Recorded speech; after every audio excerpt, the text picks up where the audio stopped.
Clotheshorse is brought to you with support from the following sustainable brands. Selena Sanders, a social impact brand that specializes in upcycled clothing using only reclaimed, vintage, or thrifted materials from tea towels, linens, blankets, and quilts. Sustainably crafted in Los Angeles, each piece is designed to last in one's closet for generations to come. Maximum style, minimal carbon footprint. Picnic Wear, a slow fashion brand made by hand in New York City from vintage and deadstock textiles. Picnic Wear strives for minimal waste but maximum authenticity.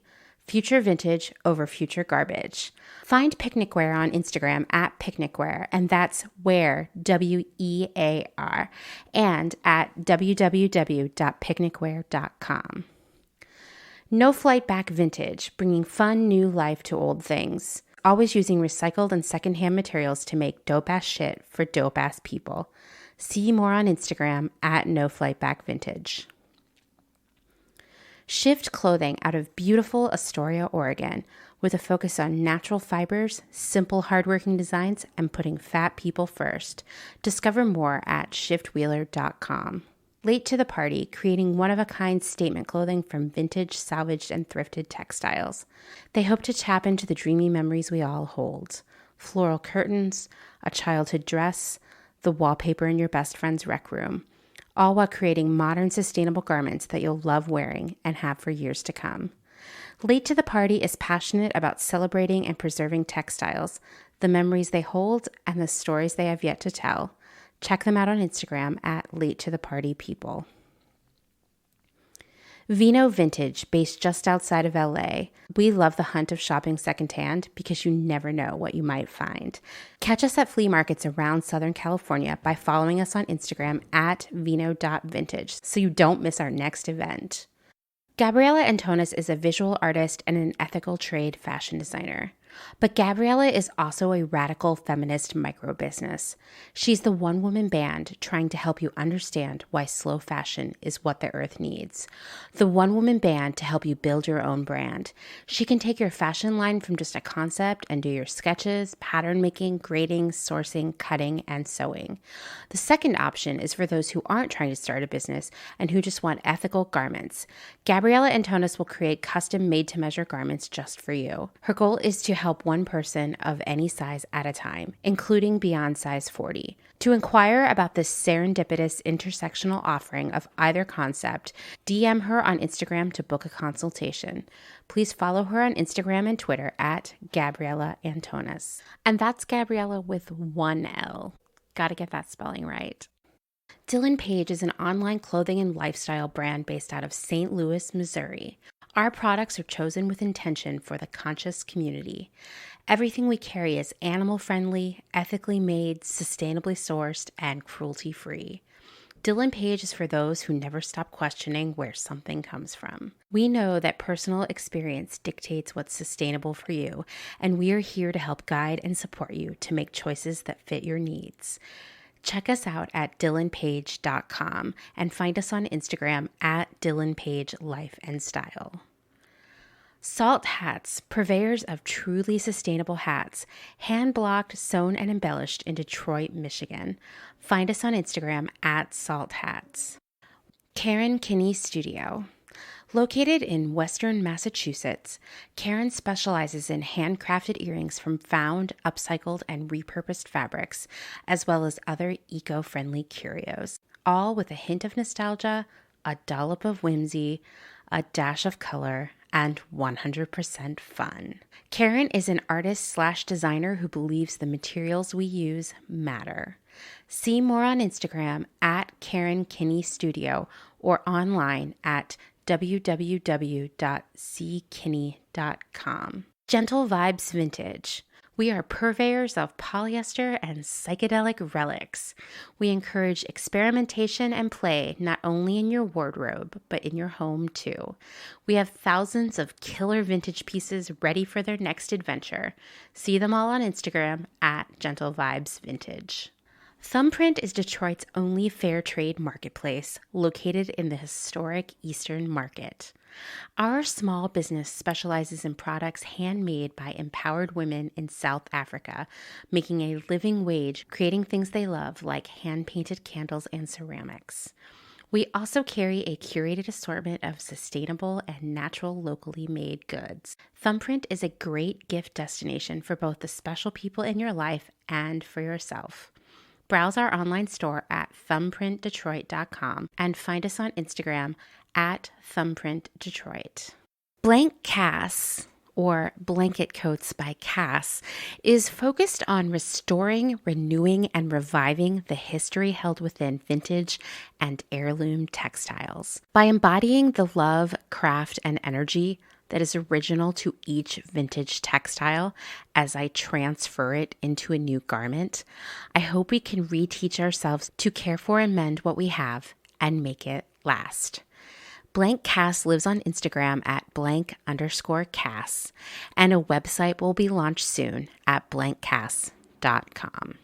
Located in Whistler, Canada, Velvet Underground is a velvet jungle full of vintage and secondhand clothing, plants, a vegan cafe, and lots of rad products from other small sustainable businesses. Our mission is to create a brand and community dedicated to promoting self-expression, as well as educating and inspiring a more sustainable and conscious lifestyle, both for the people and the planet. Find us on Instagram at shop_velvetunderground or online at www.shopvelvetunderground.com.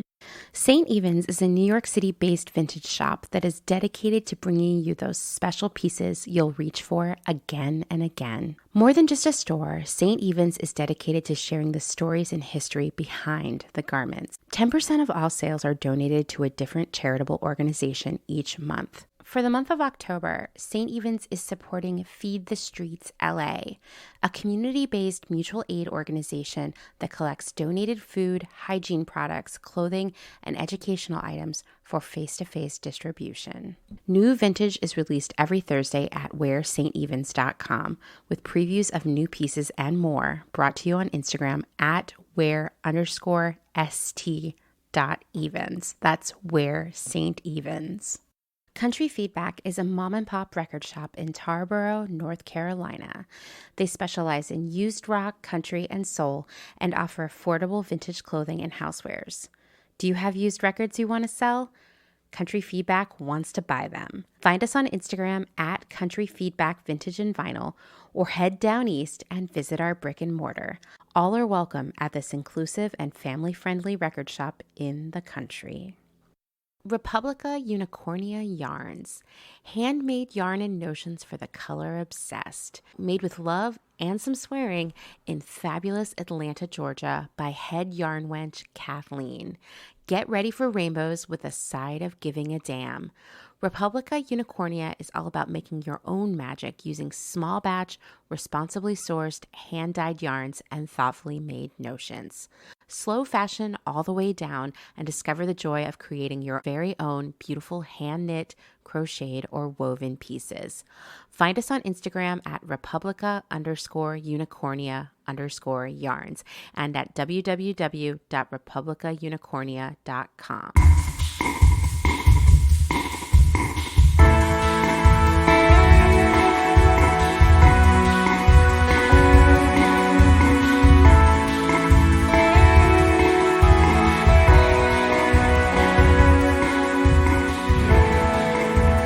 Welcome to Clotheshorse, the podcast that is full of spooky stories about how fast fashion and overconsumption impacts our planet and its people.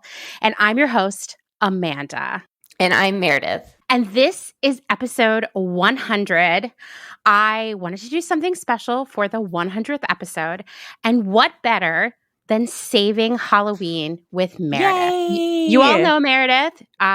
She's a regular around here. We've talked about Fit. We've talked about Spencer's. Mm-hmm. We talked a lot about weird, sexy Spencer stuff. Oh, yeah. The body stocking. Never forget. Oh, never forget the body stocking. Made by, I'm pretty sure, Leg Avenue. Who I didn't do any research into Leg Avenue, but we did talk about how Leg Avenue is one of the major makers of the, like, and I use this in quotes, sexy Halloween costumes out there. And I had hoped when you and I were researching this that we were going to go down an amazing rabbit hole of Leg Avenue history. But we couldn't find it, but we did have a nice time. Nice time being, subjective, reading the Glassdoor reviews for Leg Avenue. And it turns out it's not a nice place to work. No, unfortunately, no. Yeah, totally unsurprising there. Well, yeah. Today we're going to talk about how we can save inarguably the best holiday from the scourge of waste and overconsumption, because nothing is disposable, but we tend to treat costumes, decorations, and all of the other holiday trimmings as if they are. And we love Halloween. Oh, it's the best holiday of the year. It really 100%. The most wonderful time of the year. It's I don't know.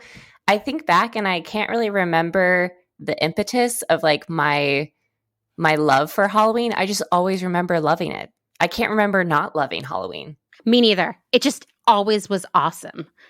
Yes. You've got candy and costumes and parties and it's like autumn and trick-or-treating. Trick-or-treating, yes. That was my favorite thing. I remember always watching the Thriller music video on VH1 before definitely. Exiting the house under the moonlight. Usually it was really cold. I think that was the biggest downer of Halloween's of the Midwest was when you had to wear your winter coat over your costume. Yes. It was the worst. I would always be so angry, like negotiating with my mom. Like, okay, well, what if I wore long underwear under my costume? Could I then not wear a coat? Because it was always cold in Pennsylvania then. And when I moved to Portland, Oregon as an adult, it wasn't generally cold on Halloween, but it would be like torrential rain every year, which is even worse, That's worse. That is worse, 100%. Man, I used to be so excited when we would have Halloween parties at school and going trick-or-treating. If you had a cool teacher, they would show the Michael Jackson Thriller video as part of the party in school.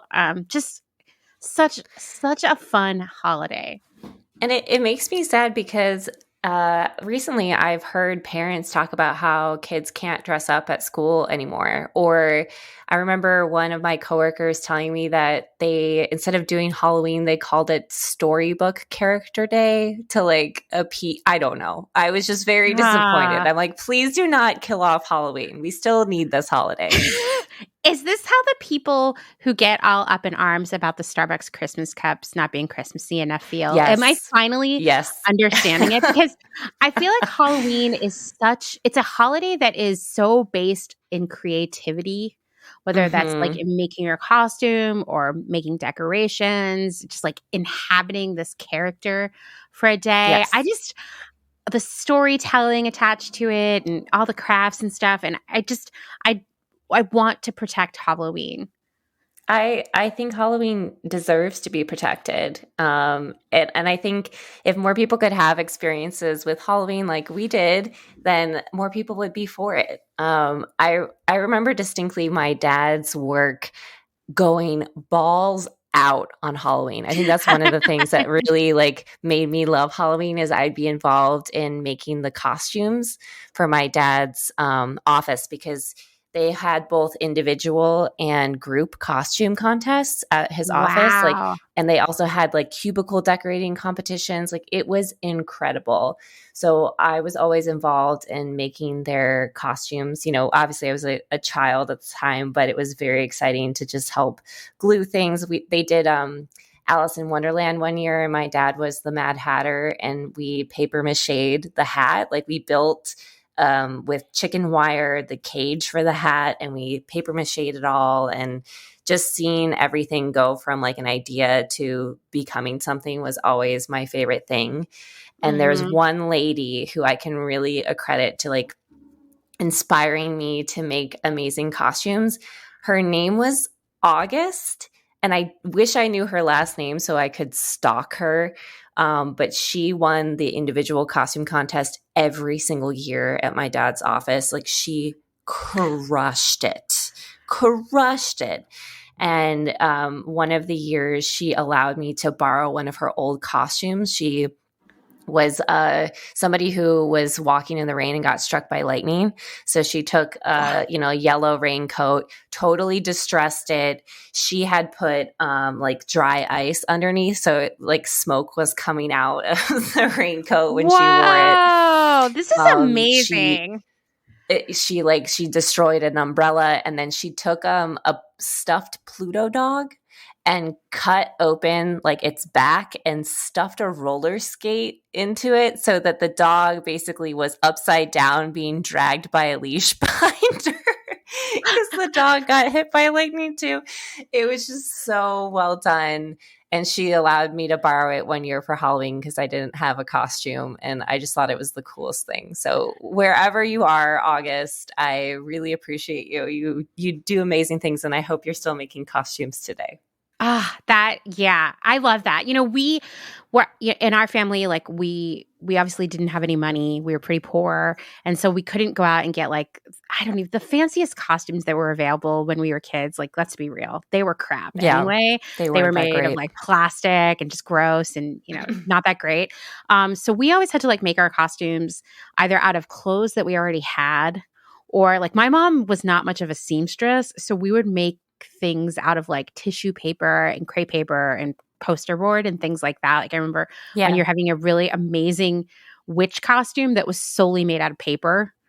Wow. Yeah. I mean, obviously not something you get to wear year after year, but like pretty minimal from a consumption standpoint. My mom was much better at stapling and gluing than sewing. So we would do things like that. And I think, we obviously have a more privileged background when it comes to Halloween because it was important to our family. Our family was really into it, and they made it happen for us either way. And I get sad thinking about how Halloween for some people can really, I don't know, just like emphasize their lack of privilege because these things aren't often accessible, and Halloween is expensive, especially now. We're going to talk about that today. If there were one thing I could do in the month of October, it would just be help lots of kids get their Halloween costumes together who don't have that support. That would be so fun. I don't know if this is like a thing we can do, but oh my God.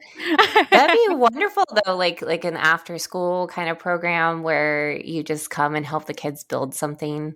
Right. And it doesn't have that would be amazing. Be made out of paper and cardboard even, or bring up a whole bunch of old clothes or, like there's a will, there's a way if someone's there to help support you and teach you things and stuff like that. And I would totally be down to do that. Sounds fun.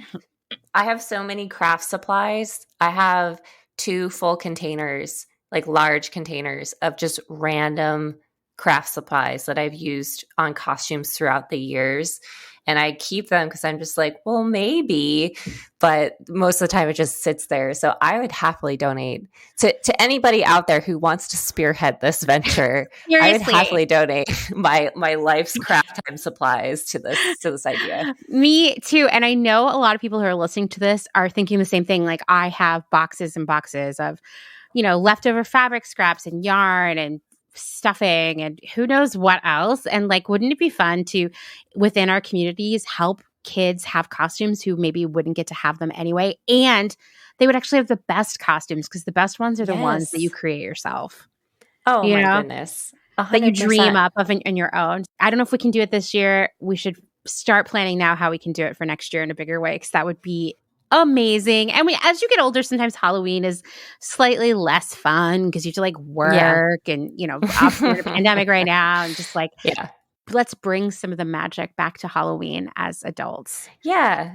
Tell me some of your favorite costumes that you've ever worn. Okay. So I threw some photos into her little doc there for you to look at. My husband and I kind of go hard on Halloween. I would expect nothing less.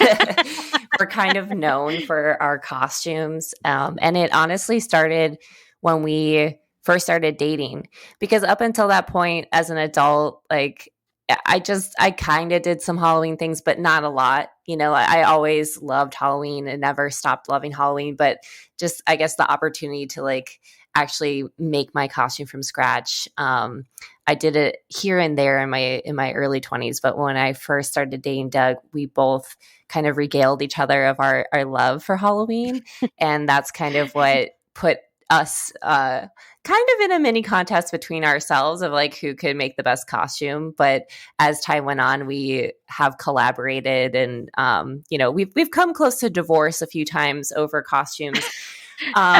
Because things can get when you're down to the wire and it's, the third week of October and you still have a lot of work to do, it becomes very stressful. So, but we definitely enjoy it. Last year, we didn't do anything really. We still dressed up, but we didn't make anything for any costume. So this year we're back at it because we're like, we can't lose 2 Halloweens in a row. It's just not acceptable. So agreed. My top 3, I'd say, are first of all, Goldie Hawn from Death Becomes Her. But classic. I love that movie. It's so good. It's like camp at its finest. I highly recommend if you haven't seen that movie to watch it. I did the VHS cover of that movie always stands out to me because I would always see it at the movie store. It's the Movie Mart, our local movie rental place. So there's like a candelabra.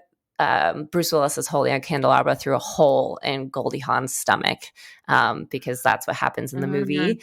And so I recreated that. I was an idiot and I used like a real candelabra that was metal and it was really heavy and I had to like attach a fake hand to it. And like I put that on a piece of wood and then I had to put padding underneath it. And then I like strapped it to my body with a giant piece of elastic. Like it was painful and uncomfortable to wear, but a lot of my best costumes were the same thing. So, it turned out I tried to glue because I bought like a rubber hand and I tried to glue the hand with like super glue around the candelabra, but the rubber just doesn't stay bent. Like I even got like clamps to like hold the hand in place while the glue dried. It did not work. So I had to thread wire through each of the fingers to like pull it. It was like a whole fucking thing. This is amazing though because it works. I'm looking at the photo right now and it looks great. Thank you. I mean that's one of the fun things about Halloween costumes is like it really I don't know, encourages a lot of creative problem solving. Yes. And I think it can be like all of us I'm sure have tried the first pass on some costume has been a nightmare, but we rigged it up and made it work. You know what I mean? Like that's what's so cool about it. There's no other option. Like you have to have a costume, so you have to figure it out. And that was one that definitely came down to the wire. I think I finished that one maybe a couple days before Halloween. And after wearing it for our Halloween party, and then I wore it to work, I was like, I am not. I like on actual Halloween, we were going to go out and I told my husband, I was like, I don't want to put my costume on again. Like that's how uncomfortable it was. I was like, I'm done. Like I wore it twice. I'm good. Another fun one that I did was Ruby Rod from The Fifth Element. And this is like Chris Tucker's character. He wears a lot of crazy costumes in the movie.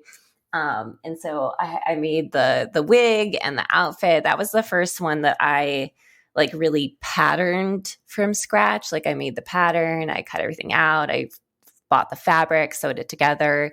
So that one really stands out in my mind because it was like the first one where I really like went for it and it ended up working. And then the last of my top 3 is when I was a pincushion. It's like so cute. Thank you so much. I love it. I still have all of these costumes, by the way. Of course, you got to save them. But this one was a labor of love. I built it from scratch. I made a cage and I just turned it into the tomato with a little strawberry and put pins on it. It was fun. It was a really fun one. And I was so happy with how it turned out. It really blew my mind. It was like the first time where I was like, oh, like, I can actually do this. It built my confidence in my costume making skills. So Yeah, it's so good. It's so good. And we're going to share photos of all this on Instagram because you have to see these costumes. They're amazing. How about you? I mean, I am more of a person who just wears the same costume year after year. So I've been the Hamburglar for a really long time and definitely Amazing. will be the Hamburglar again this year. I mean, last year we didn't get dressed up. I know a lot of people didn't. And I felt sad. I actually felt very sad at Halloween. We were in the process of moving into our house out here in Lancaster County. I think we probably actually spent one of our first nights living in the house around Halloween. And I felt sad because I was like, I love Halloween so much. This year has already been so just everything like epically disappointing. You know, what do we do for our birthday? Nothing. What do we do for our anniversary? Nothing. What do we do for Easter and 4th of July and Labor Day and all the things that, you know, no matter what, they usually were a reason to make a day special in one way or another. We didn't do anything. And it was like, now they took Halloween.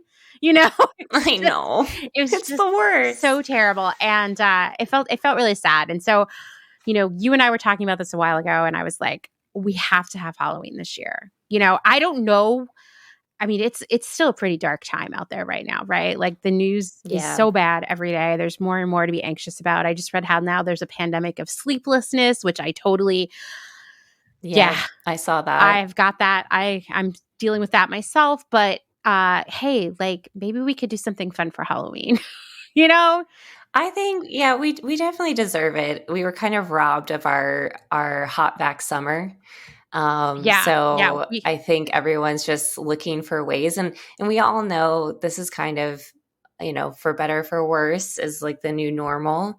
So we have to figure out a way to celebrate and make things special again because we can't keep going in the doldrums. Like we have to lift it up as best as we can, you know, obviously not negating all of the bad stuff that's happening out there, but, you know, life is life and we got to keep going and we got to find the excitement again. It's the only thing that really keeps you going. It's true. It's true. I have definitely dated some really unfun people in my adult life in retrospect who were very anti-Halloween and kind of anti-holidays and thought it was really cheesy and very uncool of me to like Halloween or anything else. And I was like, these are the things that give you something to look forward to, that let you make something creative and see friends and feel excited. And you can pick the holidays you want to celebrate. You can ignore them all if you want. You can make your own holiday. You can have your birthday be a 17-week-long activity, whatever it takes, you know, to,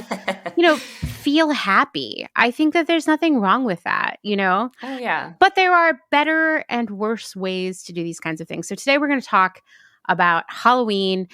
You know, it's a massive business. There's a ton of consumption and waste and many environmental repercussions of Halloween. But that doesn't mean that we need to bag up Halloween and also send that to the landfill. We just need to change up the way we do it. So I feel like this is a really important mission, and I'm excited to break it all down with Meredith, who is the only person I know who both loves Halloween as much as me and also wanted to be on the podcast. Well, thank you so much. I appreciate that. Actually, I didn't ask anybody else. I knew you were the one. I was like, he loves Halloween. This is a person. Yay. Before we jump into that, I just wanted to thank some of our newest Patreon supporters. I haven't done it for a few weeks, so I'm only going to name 6 people today, but I really got to get back on track. I got to do 6 every episode, and I'm doing it. So let's do it. Let's do it. First, we have Trinity Thomas of Kentucky. Molly Becker, who is from California, just like you, Meredith. Well, you're not from California. Let's be real. I mean, you're in California. I like to think of myself as an adopted daughter of California because I moved here when I was 18. So, you know, I feel like I became an adult here. So I qualify for citizenship, I feel. Yeah, I think you qualify. Okay, I mean, good. I feel like I'm a Californian in my heart too. So yes. I get it. If you love California, you love California, and that's just how it is. Yes. I don't know if Molly Becker loves California, but I hope she does because that's where she is. Next, we have Malin Mclabuse of Oslo, Norway, and I got that name right because Malin was nice enough to preemptively send me an email explaining how to pronounce her name. So Oh, thank you so much. wow. Thank you. So grateful for that. She also sent me some details about herself. She says, I live in Oslo, Norway with my chess-obsessed husband, and I work at a secondhand shop that is part of the Norwegian branch of the Salvation Army named Freetex. In my spare time, I do a lot of sewing, redesigning thrift finds, and mending clothes for myself, friends, and family. I find it to be very meaningful to extend the life of these items so they can continue to be worn and loved. And I agree. Wow. I want to be friends with Malin. She sounds amazing. I know. Next, we have Emily Graham, another California coming out hard in the for Clotheshorse. Next, we have a very special name twin, Amanda Lee Anderson of Chicago. I just can only assume that she is amazing because we have both the same first name and middle name, and it's a great combination that doesn't get enough credit out there in the world. And lastly, but never leastly, we have Audrey Hockersmith, who sells secondhand vintage as Somewhat Odd Finds on Instagram. She lives in Kansas City, Missouri. I just want to say, for all of you who I was unable to stalk on the internet, which was most of you, if you have a fun fact or a small business or project you would like me to shout out, please send it my way. I love using the podcast as a way of building community and supporting small businesses within our community. So if there's ever anything I can do to help spread the word, I'm here to do it. Thank you to everyone who supports Clotheshorse via Patreon and all kinds of other ways, whether it's writing a review or leaving a rating on Apple Podcasts, sharing content on Instagram, or telling your friends to listen. If you're interested in supporting Clotheshorse and my work here, please go check out patreon.com/clotheshorse podcast. I will say the Patreon exclusive episodes of Clotheshorse are amazing. So if you need another reason to join the Patreon, I would definitely encourage you to do so because those episodes are amazing and you'll thoroughly enjoy them. Yes, I put just as much work into them, if not more, because often it's just me. So it's like hours of writing and recording. Yes. I will just tell you all, I'm going to be really transparent. I have not yet released the August episode, and this is going to come out, the August Patreon exclusive episode. This is going to come out, this episode that we're recording right now, the first week of October. And I apologize. I've been a little behind because of life. Like we didn't have electricity for a few days. The internet was out. Then I got all this freelance work, and I promise a whole bunch of Patreon exclusive episodes are coming soon. I'm trying to get back on track. Anyway. All good things. So it's a pandemic, but we're going to celebrate Halloween anyway because it's fun. We need fun. You can still care about things and have fun. Yes. COVID will not take this away from us. So we're going to talk about all the things you could do to get yourself in a Halloween vibe. Like, listen, we've all had some wild and crazy Halloween party stories, right? Yes. I mean, like, listen, the number of my times my Hamburglar costume has come home covered with mud and like vodka. I mean, so many times, right? And, unfortunately, we really can't party in that way right now. I mean, maybe it's not even unfortunately. Maybe it's a good thing because we're doing other things. But Meredith and I made a list of other ways that you could celebrate Halloween while still being safe during the pandemic. One is you could just wear a costume anyway, which is what I'm going to do. I'm going to wear a costume and hang out in my house, and it's going to be great. 100%. 100%. I always, even if your office is terrible and they don't do anything for Halloween, I always have worn a costume. So if you feel so inclined, wear your costume out, wear it to the grocery store, wear it on the train. I love wearing my costume on the train because people would just get so excited seeing you and they'd wish they were you. I think most people are too hesitant to do that. And when they see someone who's just like, fuck it, I don't care, I'm wearing this costume, people get really excited. So if you love to wear costumes, wear it all day. Wear it to the bank. Wear it to the doctor's office. I don't care. Just have fun with it. I agree. I was thinking when you're talking about offices, I always wear my Halloween costume to work. Yes. But I remember when I first moved from Portland to Philadelphia for my first job as an assistant buyer, I asked someone, it was like a week or two before Halloween, does everyone get dressed up for Halloween? Because previously in Portland, everywhere I'd worked, like we wore costumes because it was fun. And someone who I realize now was a bitch said, yeah, we all wear our costumes to work. It's a great time. And I was like, okay, cool. So I didn't have a lot of stuff with me. But one thing I did have was this 70s Girl Scout uniform that I'd frequently, like, honestly, living in Portland in the aughts, you'd go to 2, 3, 4, 5 Halloween parties. So you kind of would need a collection of rotating outfits and costumes that you just sort of accumulated. And I'd be like taking Dylan trick-or-treating. Like there was always like needs for costumes. So I had that Girl Scout uniform, which had been part of my rotation, and I wore that to work. I didn't do anything too wild. It's not like I was wearing a mask or anything. And I was literally the only person on the whole campus in a costume that day.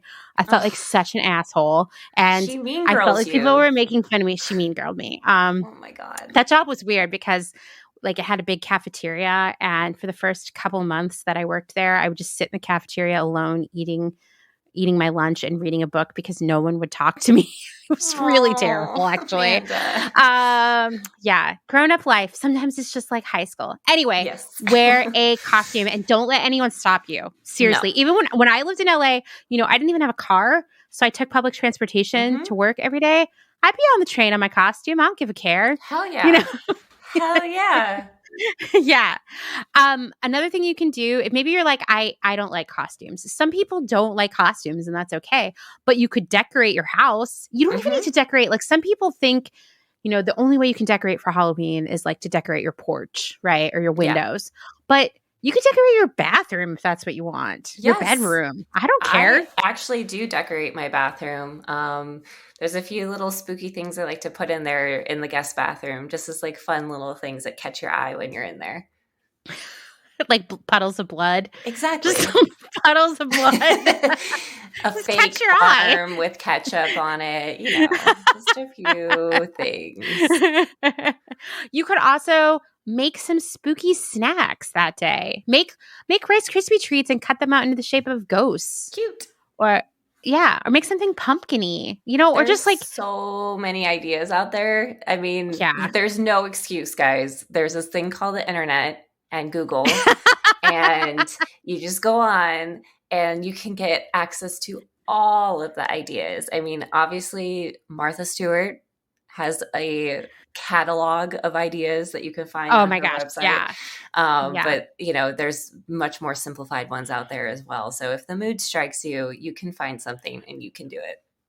You can. I want to give a shout out to my friend Bobby Wall, who worked with me at ModCloth. I don't know if you remember her. Oh, Meredith. Yeah, Bobby. She had blonde hair. Yeah. And we were somehow, I don't know how this happened. We ended up being in charge of the like charitable giving committee or something. I don't know if that was what it was called, but I was like, the best way to raise money for things is to throw a really elaborate party and charge everyone in the office to come. And so we throw these elaborate parties up on the top floor and like, make everybody like donate $5 to come or whatever. And, we had so many Pinterest boards of spooky foods. Like, trust me, there's a whole spectrum from like easy, like throwing some candy corn on something to like making bloody fingers and all kinds of other stuff. It's so fun. It's so fun. Another thing you could do if you can't see your friends or family, I know I live out in the middle of nowhere. I have not seen any of my friends in so long. You can make treat bags to send to your friends or give to them in person or drop off on their porches. Of candy, and you can like write them a little note to, I don't know, prank them or something. I don't know. Everyone loves a little gift, and it doesn't have to be anything crazy, but just those little things make you really, really happy when you get something like that. So I think that's a great idea. It's true. And, this is a great way to share some spooky snacks. Another thing you can do is watch some seasonal movies. And like, I I'm just going to say I don't actually like scary movies, but there Same. are plenty of scary movies out there, not scary, unscary Yeah. movies out there that are seasonally appropriate. Absolutely. I actually last Halloween, I don't know if you caught this. It was kind of at the tail end of my Disney experience, but Halloween Town was a Disney Channel original movie, and it's on Disney Plus, which we have because my friend logged into his account at our house. And so I made my husband, who's like 5 years older than me, watch it. I'm like, it's cute. You'll like it. And I was like watching, I'm like, this is a really cute movie. Like, it's silly and it's a kid's movie, obviously, but just little things like that kind of get you in the mood, in the fall mood at the very least. Absolutely. And there are so many, like there's a whole spectrum. Like there are plenty of scary movies, and I don't know any of them very well because I try to avoid them. But they're like in between scary movies. Like I feel like Beetlejuice is kind of in between. Like I remember as a kid being a little afraid of it. But then there are like, some lighter fare, like Hocus Pocus. Yes. Or the Worst Witch and things like that. Charlie Brown and like The Great Pumpkin, Yes. There's like Practical Magic. It's a little spooky, but that was a good one. There's a handful. If you do want to get a little scary, you can watch The Craft, which was always one of my favorite ones. Growing up, I loved watching that movie on TV. It was on like TBS every day, pretty much. Oh my gosh, all the time. All the time. Yeah, yeah. Well, another thing you could do is you could listen to Halloween music or just some spooky sounds. Spooky sounds. I was telling you, Amanda, about the tape that we got from Avon, the Avon catalog. It was probably like a gift with purchase. It was called Spooky Sounds. You can actually listen to it on YouTube now because the internet is an amazing place. And it was this cassette tape, and it has like the Monster Mash on it. One side had just like the Addams Family theme, the Monster Mash theme, like songs, like scary, quote unquote, scary songs. And then on the other side was just spooky sounds. So, stairs creaking in a haunted house, ghosts howling in the wind, it is ridiculous, but it is amazing. So I highly recommend going on YouTube, looking up spooky sounds, and just putting it on the background. It will definitely get you into the Halloween mood. It's true. At some point, my grandma, I don't know if she got it. It adds up to me that it would have come from Avon as well. But who knows, like Hallmark and all kinds of other places had spooky sound tapes too at that time. And she gave one to me and my brother. And of course we're like, we're gonna pull so many pranks with this. And so we had this idea that we were gonna put it in a tape player and put it behind the toilet and like scare people. But all it really did was like annoy people. Like, oh god damn it, this tape again. I know. It's like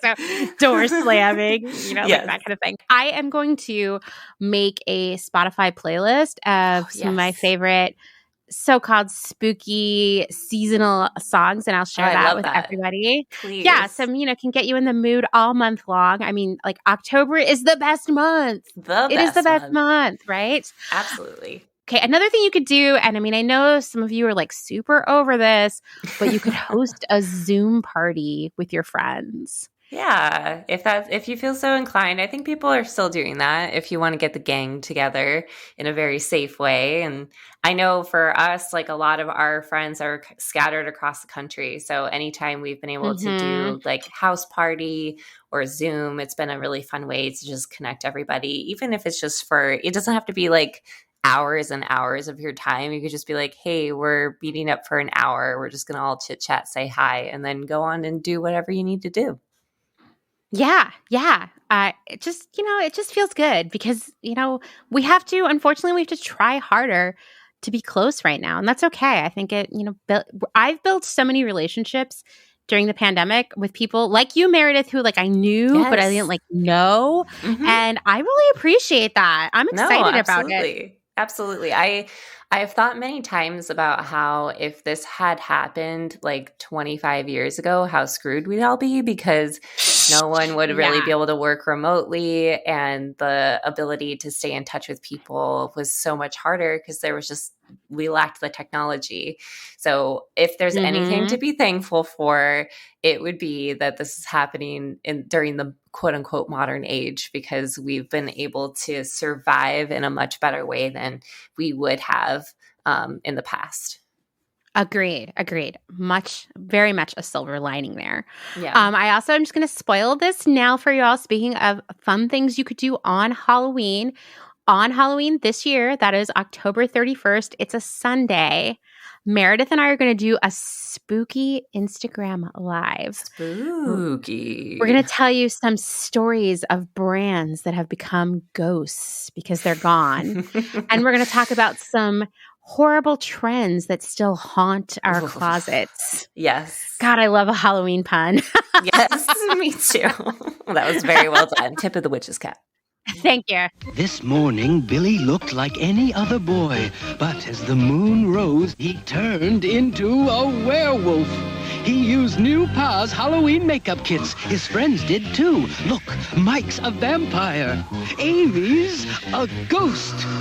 Pa's makeup is safer than masks. It never blocks vision, and it's hypoallergenic too. So watch your kids turn into the creatures they really are with new Pa's Halloween makeup kits. Okay, well, Halloween is a massive moneymaker, and we all knew that. Maybe you didn't know that. Yeah. You knew that. Everyone knew that, right? Everyone knew that. In the before times, before the pandemic, Halloween was a massive holiday for retailers. Halloween spending reached $9 billion in 2018. Wow. It was a little bit higher in 2019. Last year was weird, right? The average person participating in Halloween festivities in 2018 spent $86.79. And that's according to the National Retail Federation's annual Halloween survey. The other thing I noticed from all this data is that millennials spend more on Halloween than boomers. Doesn't surprise me. Yeah. Shocking. Because we love an Instagram costume, right? That's right. I also learned a fun fact, which I'm like, yeah, this makes perfect sense. When Halloween falls on a Monday or a Tuesday, retailers forecast lower sales for Halloween that year because less adults will be attending parties. Yeah, that's so interesting, because we were thinking last year, not only was it a big loss because it was the pandemic, but also it was a Saturday. Like Halloween falls on a Saturday, I don't know, every 6-7 years, right? So and it's the best. It's so exciting. It's the best. It's the best, because you're like, wow, we can actually have our party on actual Halloween and we don't have to work the next day. This is the best. And it all kind of went to waste last year. So kind of a bummer. Yeah. Kind of a bummer. Well, this year, surprisingly or not, Halloween is on track to be a major revenue driver, because a lot of people like us are like, I don't care, I'm having Halloween. I read this Fortune magazine article from August 17th of this year, and I'm telling you that date because I think it's really important. Let's say it again, August 17th. And it said, quote, Home Depot on Tuesday said an early release of its Halloween decorations sold out almost immediately. Wow. And it's August. Yeah. I mean, people are excited, right? Yeah. Retailers are looking at this surge in Halloween decorations to mean that the Christmas and Hanukkah decoration sales this year will be even wilder. Apparently last year, I did not know of this. I guess by the time all of the winter holidays rolled around, people were just like, I'm over it. I've sacrificed so much. And so everybody was just buying tons and tons of decorations, like anything they could to have that spirit, since they weren't going to get to see loved ones and whatnot. And so what happened is the demand was so high, retailers ran out of decorations because they kind of had underbought the holidays because, I don't know if everybody else remembers, like COVID was going to go away by Easter. all the stores were filled with Easter stuff on clearance for like 4 months afterwards. So they didn't want that to happen again. And so everybody's running out of stuff. Retailers pushed prices higher. People still bought it all. So this year, retailers were like, okay, we think maybe Christmas and Hanukkah and all the other winter holidays are going to be major drivers again. So they bought a lot more. But Halloween demand is already exceeding its expectations. And so like industry-wide, there's a concern that they didn't buy enough holiday decorations again. That is incredible. I always think whenever you go in the store, you know, you're always like, oh, wow, you know, every year Christmas decorations hit earlier and earlier and earlier. And now it seems like they're doing the exact same thing with Halloween decorations. So, Totally. You know, it's kind of like as much as I love Halloween, there's something about it where I'm like, no, it's like October. Like I need Halloween the whole month of October, but I don't want to see it in August. Like that is crazy to me that they sold out in the middle of August. That is nuts. Yes. Pretty wild. Well, I also read that last year, Lowe's and Home Depot and all of the other like big home improvement stores had a really strong fall and winter season, which normally wouldn't be for home improvement. Most of that happens during warm weather. And the early part of the year, their businesses had been on fire because a lot of people were like, well, now I'm stuck at home. I guess I'm going to renovate things or, you know, build a home office or add another bathroom, that kind of thing.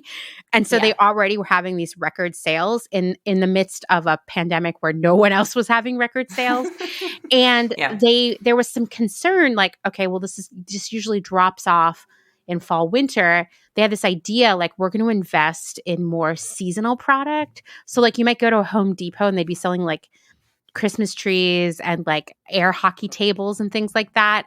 And Lowe's actually had this major hit with a $300 12-foot skeleton that sold out immediately and was all over Instagram. So they had like a record season by going hard after like, you know, holiday vibes basically. Yeah. Yeah, I remember my husband was at Home Depot and he's like, I'm coming back with a Halloween decoration. And I was like, a Halloween decoration from Home Depot? Like it just, I mean, it makes sense, but at the same time, I was just like, why do they have those? Yeah. And he brought home this, we call it Skelikeke because our dog, who has since passed on, was the same size as this dog. It's like a skeleton dog. It's plastic, and you hit the button, and it barks like an evil bark, and its eyes light up, and it's red. It's a great decoration. But she gets stowed away in the attic of our garage in the off season. But yeah, it's a great decoration. It was from Home Depot, and now we were in there, I think like a week ago, and there were definitely Halloween decorations all up, ready for you to buy. Oh yeah, I mean, it wasn't, I guess, a surprise to me reading this, but you know, I had to take myself back to this time last year where we were spending an awful lot of time at Home Depot and Lowe's because we were moving into this house and we had to do a lot of wiring and stuff because, like, you know, didn't have a lot of electricity in it, and we needed other things to make it more the way we're used to living as city people, as non-Amish people, and so we were constantly stopping by Home Depot or Lowe's to pick up this or that. And the thing I remember is that there was like the holiday decorations were like more of the store than anything else. It seemed like those massive inflatable things that people put on their lawns during the holidays, like the snow globes and stuff like that. And I had never thought of like Home Depot as a place you would go to buy a Christmas tree, but they easily had like 50 different options and ornaments. And I was just like, oh, wow. Like, has it always been this way? I don't know. But apparently that was a conscious decision on their part. Well, like a lot of things we discover around here that relate to consumerism and retail, Halloween began to be a big, you know, shopping holiday after World War II. Also, just remember, after World War II is when we saw things pop up like Spencer's. Right? After the war, Disney began licensing its characters' likenesses for costume patterns that were sold at local Five and Dimes. And of course, everyone's mom was out there sewing these costumes. Then there was the rise of the suburbs. That was really what made trick-or-treating a regular activity, sort of a part of the standard childhood experience in the United States, because you could just walk around and collect candy. So it's really like the boomers are the first generation that got to have Halloween in the way that we know it now. Yes. By the 1980s, older baby boomers were having kids of their own. Younger members of the boomer generation were, turning it into like a party night. So costume sales increased, candy sales, decoration sales. It was like picking up a lot of momentum. And at the same time, licensing deals with comic book publishers and movie studios helped costume sellers expand their offerings beyond, like fake blood and hats and brooms, scarecrow costumes, like the things that were the more classic costumes before the licensing era. All of this coming together, it was like the perfect storm of Halloween just like blowing up. And new companies like Party City, Spirit of Halloween, and Halloween Express popped up to cash in. We've already discussed how home improvement stores have been able to cash in on Halloween, which is still really, just saying that sentence out loud is ridiculous. Yeah. Never mind how like drugstores have cashed in and and all stores have cashed in. But it's a really big sales driver for other retailers like Walmart, Target, and Party City, which I always forget about Party City. Yeah. It's kind of expensive. It is. I think we went, this was maybe like 6 years ago. We went to a Party City, the one that's in Atwater Village, because I needed to get, I think, just one little thing for a costume. And I was like, oh, Party City will definitely have it. And they're open, until 7 or 8 p.m. So I was like, I can go after work. That's always a big thing is, when you're at 9 to 5, you can't get to the fun little craft store downtown. You have to kind of go to one of the main big box stores. So I was like, all right, let's just go to Party City. So we pull up. It was definitely like close to the store closing. It was later at night. The store was packed with people. And of course, we get in there and we're like, oh my God, it'd been a minute since I had been in a store that was just like all Halloween. And we walk up and down the aisles and my husband sees the fog machine that they have. And we were having a Halloween party and he's like, we have to buy the fog machine. And I was like, okay, seems kind of expensive, but all right, let's do it. Fog is cool. So yeah, let's fucking buy this thing. And there, of course, were two options. There was the cheaper option and the more expensive option. So we got the cheaper one, figuring it's a fog machine. Like, what? It just makes fog. Like, it's fine. We just need the base model here. Nothing crazy. So Halloween comes around. We set this thing up. It was awful. It didn't work. And every time it did like kind of sputter out fog, if you wanted to even call it that, this like high pitched like whining noise came out. Like, I don't even know. I don't know. It was like such a disappointment because it was like $50 or something like that. And it did not work. And like instant trash. Major bummer. Yeah, no, totally. On quality when it comes to a fog machine. Who knew? I know. Apparently. You know what I was just also thinking of is how all of the like craft and sewing stores, like the big chains, also like Halloween is a big deal for them too. I'm talking like Joanne, Michaels, that kind of place. And you're like, oh, that makes sense, because people are making costumes and making decorations. But when you walk into those stores, it's actually like 20 aisles of pre-made decorations and costumes. Like I'm sure there are people there buying fabric and other trims to sew costumes, but these stores have cashed in on this like kind of like fast Halloween product, Yes. Sadly, yes. Yeah. And it's always like confusingly on sale to confuse you into buying it. Yes. So Party City opened in 1986, which is, it makes sense. Party City feels like it's from the 80s, right? Yeah, and no, for sure. Pretty quickly, Halloween was a key part of its business. It now operates more than 900 year-round stores in North America because you can go to Party City any time of the year and get decorations and party favors and all kinds of things. But at Halloween, it becomes predominantly Halloween.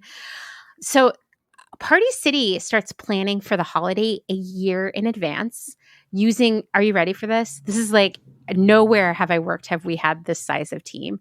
A 130-person design team to create and design costumes. Everywhere I worked, it's been like a 13-person design team, a 3-person design team. Yeah, we don't have a designer. 13 is even a lot. Oh my goodness. Yeah. So they are like, I mean, wow, 130 people working on design. I'm sure some of them are doing production too, but still, like that is massive. That's bonkers. Yeah. That's bonkers. It gets even wilder because, as we've mentioned here on the podcast many times, most retailers, in fact, I would say like 99.9% of retailers don't own their own factories. They contract through agents to have their stuff made. Well, in 2016, Party City bought their own factory in Madagascar to manufacture costumes. Yeah, I mean, that is wild. Yeah. That is nuts. I know. Wow. Yeah. Unbelievable. It's really, really shocking. So when summer rolls around, the company starts hiring usually about 35,000 seasonal employees. And by early August, a merchandising team is setting up the seasonal stores and, reworking the existing stores. The company brings in about a quarter of its entire annual revenue in October. Deborah Belavan, who's the company's vice president of investor relations, told Bloomberg, Halloween is really our Christmas, which in retail terms means that's when we make all our money. Yep. So now that we know Party City is such a big mover and a shaker here that they literally own their own factory, I just cannot say enough how much of a big deal that is. That's impressive that they did that. Yeah. It's very impressive.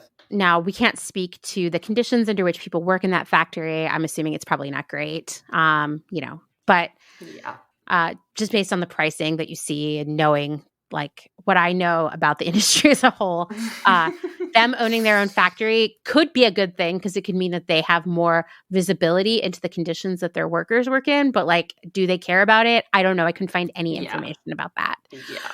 So that brings me to Spirit of Halloween. If that name sounds familiar to you, it's probably because right now there's one in a town nearby where you live in maybe an old Pier 1 Imports or an abandoned Circuit City or some Toys other R Us. business. Yeah, lots of Toys R Us and Baby R Us for sure, for sure. Spencer's Gifts owns Spirit of Halloween, and Spirit of Halloween itself comprises 50% of that company's total annual revenue. Like, it's a cash cow, right? These stores are only open for 60 to 90 days each year, and they are picking up half of that company's annual revenue. That is wild. They usually occupy vacant retail spaces and strip malls. The stores will range from 7,000 to 10,000 square feet, so pretty big, but not enormous.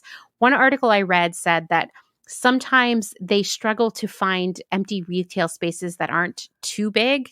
So like a Toys R Us is about a good size for them, but like they wouldn't want to move into like an empty Walmart or something that'd be way too big. Yeah. Spirit of Halloween has had kind of their pick of the litter in terms of empty retail spaces for the past few years, thanks to like the retail apocalypse and then, the pandemic. But I was reading about how after the recession in 2008, or in the recession, I guess, they could find any space anywhere they wanted and name their own price. But then as the economy recovered, it got a lot harder. So they're probably feeling at least a little stoked that there's more space again for them. But then again, the pandemic hasn't been good for Halloween. So I don't know. It's a bit mixed bag. Anyway, when they move into these stores, which once again, they're there for like 1 to 2 to maybe 3 months, they pay a much higher monthly rent than a normal tenant would pay. The leases are typically 6 to 8 weeks long. It just depends on what their merchandising strategy is and whatnot. Most of these stores are closed and emptied out completely by November 15th at the latest. Yeah. They just pack it all up and put it away for next Halloween. Hopefully, yeah. A lot of them are saying they do that. I like to believe it, but there's got to be some stuff like makeup and things like that aren't really like storable, that they would have to toss out. So there has to be waste associated with it. So I was like, what an interesting concept. Like, where did Spirit of Halloween begin? And I found that it was Spirit Halloween, as it was originally called, was founded by Joe Marver in 1983. Once again, this is when Halloween is like becoming like a big business. And it quickly grew from one pop-up store in the Castro Valley Mall in California to 63 stores across the country. He didn't begin his business because he loved Halloween. He actually had this clothing line called Spirit Women's Discount Apparel. And he was, when we talk about the term aspirational, the branding here, not aspirational. It's a very long name as well. Spirit Women's Discount Apparel. He needed to move a lot of inventory, and he had this idea of filling a store with his extra Spirit Women's Discount Apparel and then adding in some like masks and Halloween wigs and makeup, and just like to see if that would work. And it did. And so soon he was opening up multiple pop-ups each year and kind of abandoning Spirit Women's Discount Apparel, which was probably a smart choice. Yes. You know, other retailers and companies took notice of this because they were like, well, how do we get in on this? This is genius. Like a pop-up shop that just comes and goes around one specific holiday. And when you think about it, it's smart, you know? Tons of retailers would reach out to him about buying his concept, and he ignored them all. But then in 1999, he ran into an executive from Spencer's at a party supply trade show in Manhattan. He accepted a limousine ride to the company's headquarters in Egg Harbor Township, New Jersey, which is pretty close to Atlantic City. And history was made, although he will tell you they gave him a lot of money for this deal. Usually how that happens. Yeah. It wasn't just like, oh, yeah, like I'm being nice here. Like, just take it. Spencer's year-round staff actually provides key infrastructure for Spirit's pop-up business, with managers moving from one chain to the other for the holiday season, which I had been wondering about. Like, how did people work for this business that wasn't open year-round? But, I mean, they're also like working on planning and buying product kind of all year long. It just takes that long, you know? I don't think Spirit of Halloween has their own factory like Party City, but I mean, they buy from a lot of the same vendors over and over again. So there's probably a lot of product development stuff, including Leg Avenue. Yes. Hallmark's ready for Halloween, and you know, it's the strangest thing. Everybody's wild about new scratch and sniff stickers in special trick-or-treat packages, and they're dying to take home these cuddly pumpkin bean bags. And these party decorations are so popular, they seem to just disappear. So come to Hallmark, the Halloween store. We're waiting for you. Make Halloween fun with one-stop shopping at Woolworth or Woolco for your Halloween needs. Costumes from $1.83 to $3.99, like $6 Million Man, Bionic Woman, superheroes, Batman, Superman, Spider-Man, and a new favorite for girls, Holly Hobby. You can get wrapped candies of every kind, bubblegum, lollipops, fun-size candy bars. Get this Halloween record, sounds to make you shiver, just $1.89. Make Halloween fun and easy. Make just one stop at Woolworth or Woolco. Well, Halloween is a major moneymaker, but all of this overconsumption has had a very bad impact on the environment, and it uses up a lot of resources, just like fast fashion. You know, for one, a vast majority, like 99.999999999% of these costumes are made of low-quality synthetic fabrics that are not biodegradable. There's a lot of plastic and packaging and trims involved, and these costumes are almost always such low quality that they can rarely be reused. Like if you buy one of these costumes and the zipper survives one party, it's a miracle. Yeah, and I was thinking about this because for a moment there when I was a young kid, we would buy our Halloween costumes from Kmart, and they were not good quality even back then. So I think Halloween costumes have been one of those things. It's not like quality has diminished over time, although they probably have a little bit, but they were always kind of crappy. I remember the one costume that we were able to pass down from my sister had worn it first, and then I wore it, was the polyester jester. That was the name of the costume. It was black and purple, and it came with a jester top, kind of whatever Harlequin type deal, and then the hat. And I remember having my dad sew bells onto the hat because I thought it needed bells. For some reason, it didn't. It was just like the hat. So we did zhuzh it up from time to time. The other costume I remember getting from Kmart was an angel costume. I think that year my parents had wanted me to wear one of my sister's costumes again. And I was like, no, I want my own costume. Like, I don't know, probably being a brat. So it was really late in the season. I think it was like maybe a week or two before Halloween. So we went into Kmart and like all the costumes were basically gone. And there was an angel costume. So we bought this angel costume and it was so lame. It was just like a white kind of cloak thing. And then it came with this silver belt that like tied in the back. And then it came with like a halo that was essentially like a tinsel, like pipe cleaner, essentially. Oh my gosh. I can picture this costume. I mean, we were a Kmart family. I definitely saw these costumes. Yeah. 100%. And the thing is, like, I mean, I've talked to my mom about this before, and she had told me that like when we were kids, costumes were cheap. Like they were low quality, but they also just weren't expensive because parents weren't willing to pay a lot of money for it. But sometime in this century, costumes got a lot more expensive, but they were still the same low quality. And so it makes it even more frustrating. Like I remember Dylan being, in like first or second grade and really wanting to go to Spirit of Halloween. And I mean, I'm like, I love Halloween. Sure, let's go. And even the kids' costumes were so egregiously expensive. It was like, okay, it was always like some sort of Disney princess scenario every time. And it's like, we're going to spend $75 to $100 for this costume and it's straight garbage already. Like it's not going to last. It feels like it's made out of like the worst fabric money can buy. It's already falling apart and getting snagged even in the store. And I think that is one thing that has made it even more frustrating is that nothing got better. And if anything, the quality did kind of get worse because they tried harder to make things more more elaborate, have more trim, more make in them, but keep the margin really high.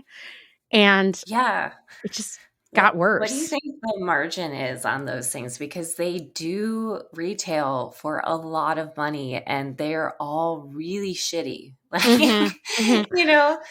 I still, when I do go into those stores, even though I would never buy one of those costumes, I still like look at them, especially the ones that like I would potentially buy. Like if I wanted to buy one, I look at those costumes and you can take them out of the packaging and they're so terrible. It's so sad. So terrible. They're so terrible. I mean, like just unfinished hems, bad sewing, loose threads. If they have a zipper, it's already half broken. Like, just everything about it. I mean, you can tell they're sewn as fast as possible and as cheaply as possible. And I am assuming that's why Party City bought their own factory because they were like, we need to cut the costs even more, I'm sure that's what they did. I would say, so here's my speculation on the profitability of Halloween costumes based on my experience as a buyer, right? I would assume that any Halloween costume that is bought at full price is probably an 80-85% margin, which is very, very high. That's kind of that's a fast fashion margin, right? And I would say that it's really high. It may even be higher, honestly, because it's such a seasonal product category. When you have a short window to sell something, you have to make it as profitable as possible because especially like a place like Target or Walmart that isn't a pop-up but has to get this product out so they can move the Christmas trees in, they are going to sell whatever's left over clearance, and it's going to be really aggressive. It's like the day after Halloween, it's going to be 50% off, and 2 days later, it's going to be 75, right? So they have to ensure that they're making the maximum amount of profit on everything that is sold full price to compensate for all of the loss they're going to take when they have to mark down the rest of it. Yeah. And No, that same thing goes for Valentine's Day candy, Easter baskets, all of that stuff. Like, it's highly profitable at full price to compensate for the seasonality of it. So yeah, I'm sure that they're taking a massive markup on these costumes. I mean, so it just makes their crappiness even more noticeable. You know what I mean? Yeah. No, for sure. Yeah. But people still buy them because they're there. And especially if it's like a costume where you're like, oh, that's so cool. Like, for whatever reason, if the costume really speaks to you and you see it in a store and you know you have a party to go to, you're probably going to buy it. If you're not inclined to make things yourself. So I definitely see it as something that people, just the general population, is going to buy it regardless. So they can kind of do what they want with it. Right. And I think a lot of people, unfortunately, we need to debunk this belief. We need to cancel it. They believe that these costumes are disposable because, like, they're not nice quality. You can see it on the hanger, right? You're like, this is like a weird sheet of plastic that is technically fabric, I'm not going to be wearing this costume for generations, like people think it's disposable. Like, if I get one or even two wears out of it, I can throw it in the trash afterwards. It's like no big deal. And we know that that's just not true, that you might wear that costume once. It's going to live in the landfill for centuries, Forever, yeah. If you want to talk about something scary, that's what's scary about Halloween. Super scary. I will tell you, the scary thing about Halloween is all the waste and all the stuff that gets sent to landfills. And we have tons of scary facts about that for all of you.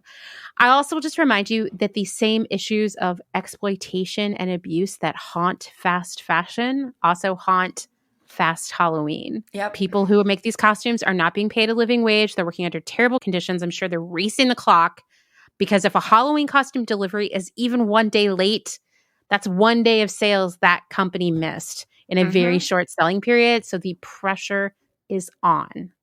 Yeah, I can imagine that seasonal goods like that, obviously when you're in retail and you're like, okay, we have a planned delivery for the first week of August, you want some back to school fashion in there. But if it's late a week, like, obviously it's not great, but you'll be able to recover from it. But if you're late on something that's seasonal, you really are missing out on a lot of money. So I could see there being a lot of chargebacks, a lot of unpaid bills in that department, because if anything's late, the retailer's probably like, I'm sorry, we can't take it.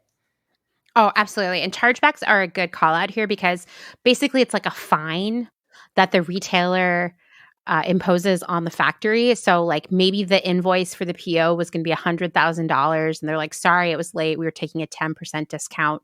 We're going to pay you $10,000 less. That money comes directly out of the pockets of the workers. Like, no doubt. Yep. Yeah. I mean, it's a gross industry, unfortunately. But that's what we're talking about it, because Halloween is rad. So we're going to separate ourselves from that industry, right? We're going to learn today, and then we're going to make Halloween better than ever. Yes, so absolutely. The waste around Halloween will make you sick, right? It's pretty sad. There's definitely a lot of money involved, as we've talked. Like, I know you're not a big costume person, but, between candy and maybe a few things here and there, maybe some decorations, how much money would you spend in like a normal non-COVID year on Halloween? It's hard to say, because I'm that person who buys candy and gives it to everyone I see, Yes. I go out, I decorate, I can't even imagine some of the bar tabs I've had on Halloween. God, it's so embarrassing. But, it's a big, fun holiday for adults and children alike. And then when Dylan was at the age where they were really into Halloween too, it was like, oh my goodness, we just spent $100 on the costume. And then we got to make treats for school and, we need trick-or-treating candy and we want to decorate. So Halloween is as maximally fun for Dylan as it is for me, and so it gets really, really expensive. I mean, I would say $100. Yeah, that sounds about right. If you don't have any kids, but you still celebrate Halloween. Yeah, well, I am definitely guilty of spending way more than that every year as someone who doesn't have children. So a lot of both between my husband and I, the budget gets killed on the materials that we buy to build our costumes. I always try to get the most cost-effective fabric, but we also have this problem where we need it to be as accurate as possible, which is where like the near divorces have happened. So oftentimes, like we just went on our annual fabric buying trip downtown last week, and the oh my God, it's the perfect fabric for his costume, but the fabric that my husband got for his costume, I think it was like $15 a yard, which is like, it's pretty expensive, guys. If you haven't been shopping for fabric in downtown Los Angeles, you can buy fabric for $1 a yard, 99 cents a yard.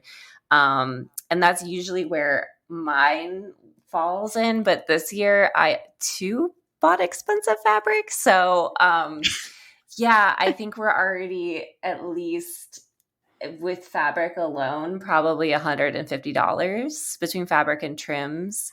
And then that's not counting any of the decorations we might buy. We have more decorations for Halloween than Christmas, hands down. We have so many boxes of Halloween decorations. So if you keep your decorations and you buy nice ones, I like buying like more like, especially for the inside of the house, like decor, just like spooky decor things where you put like a really fancy ornate skull on a shelf, just like to catch your eye and just let you know that it is indeed October.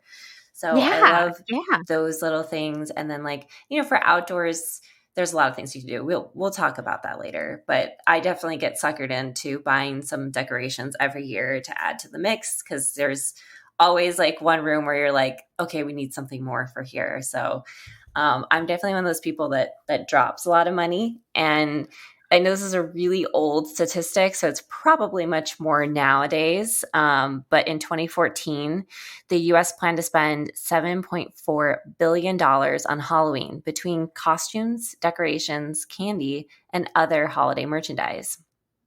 Wow. Yeah, that's a lot of money. It's a big chunk of retail.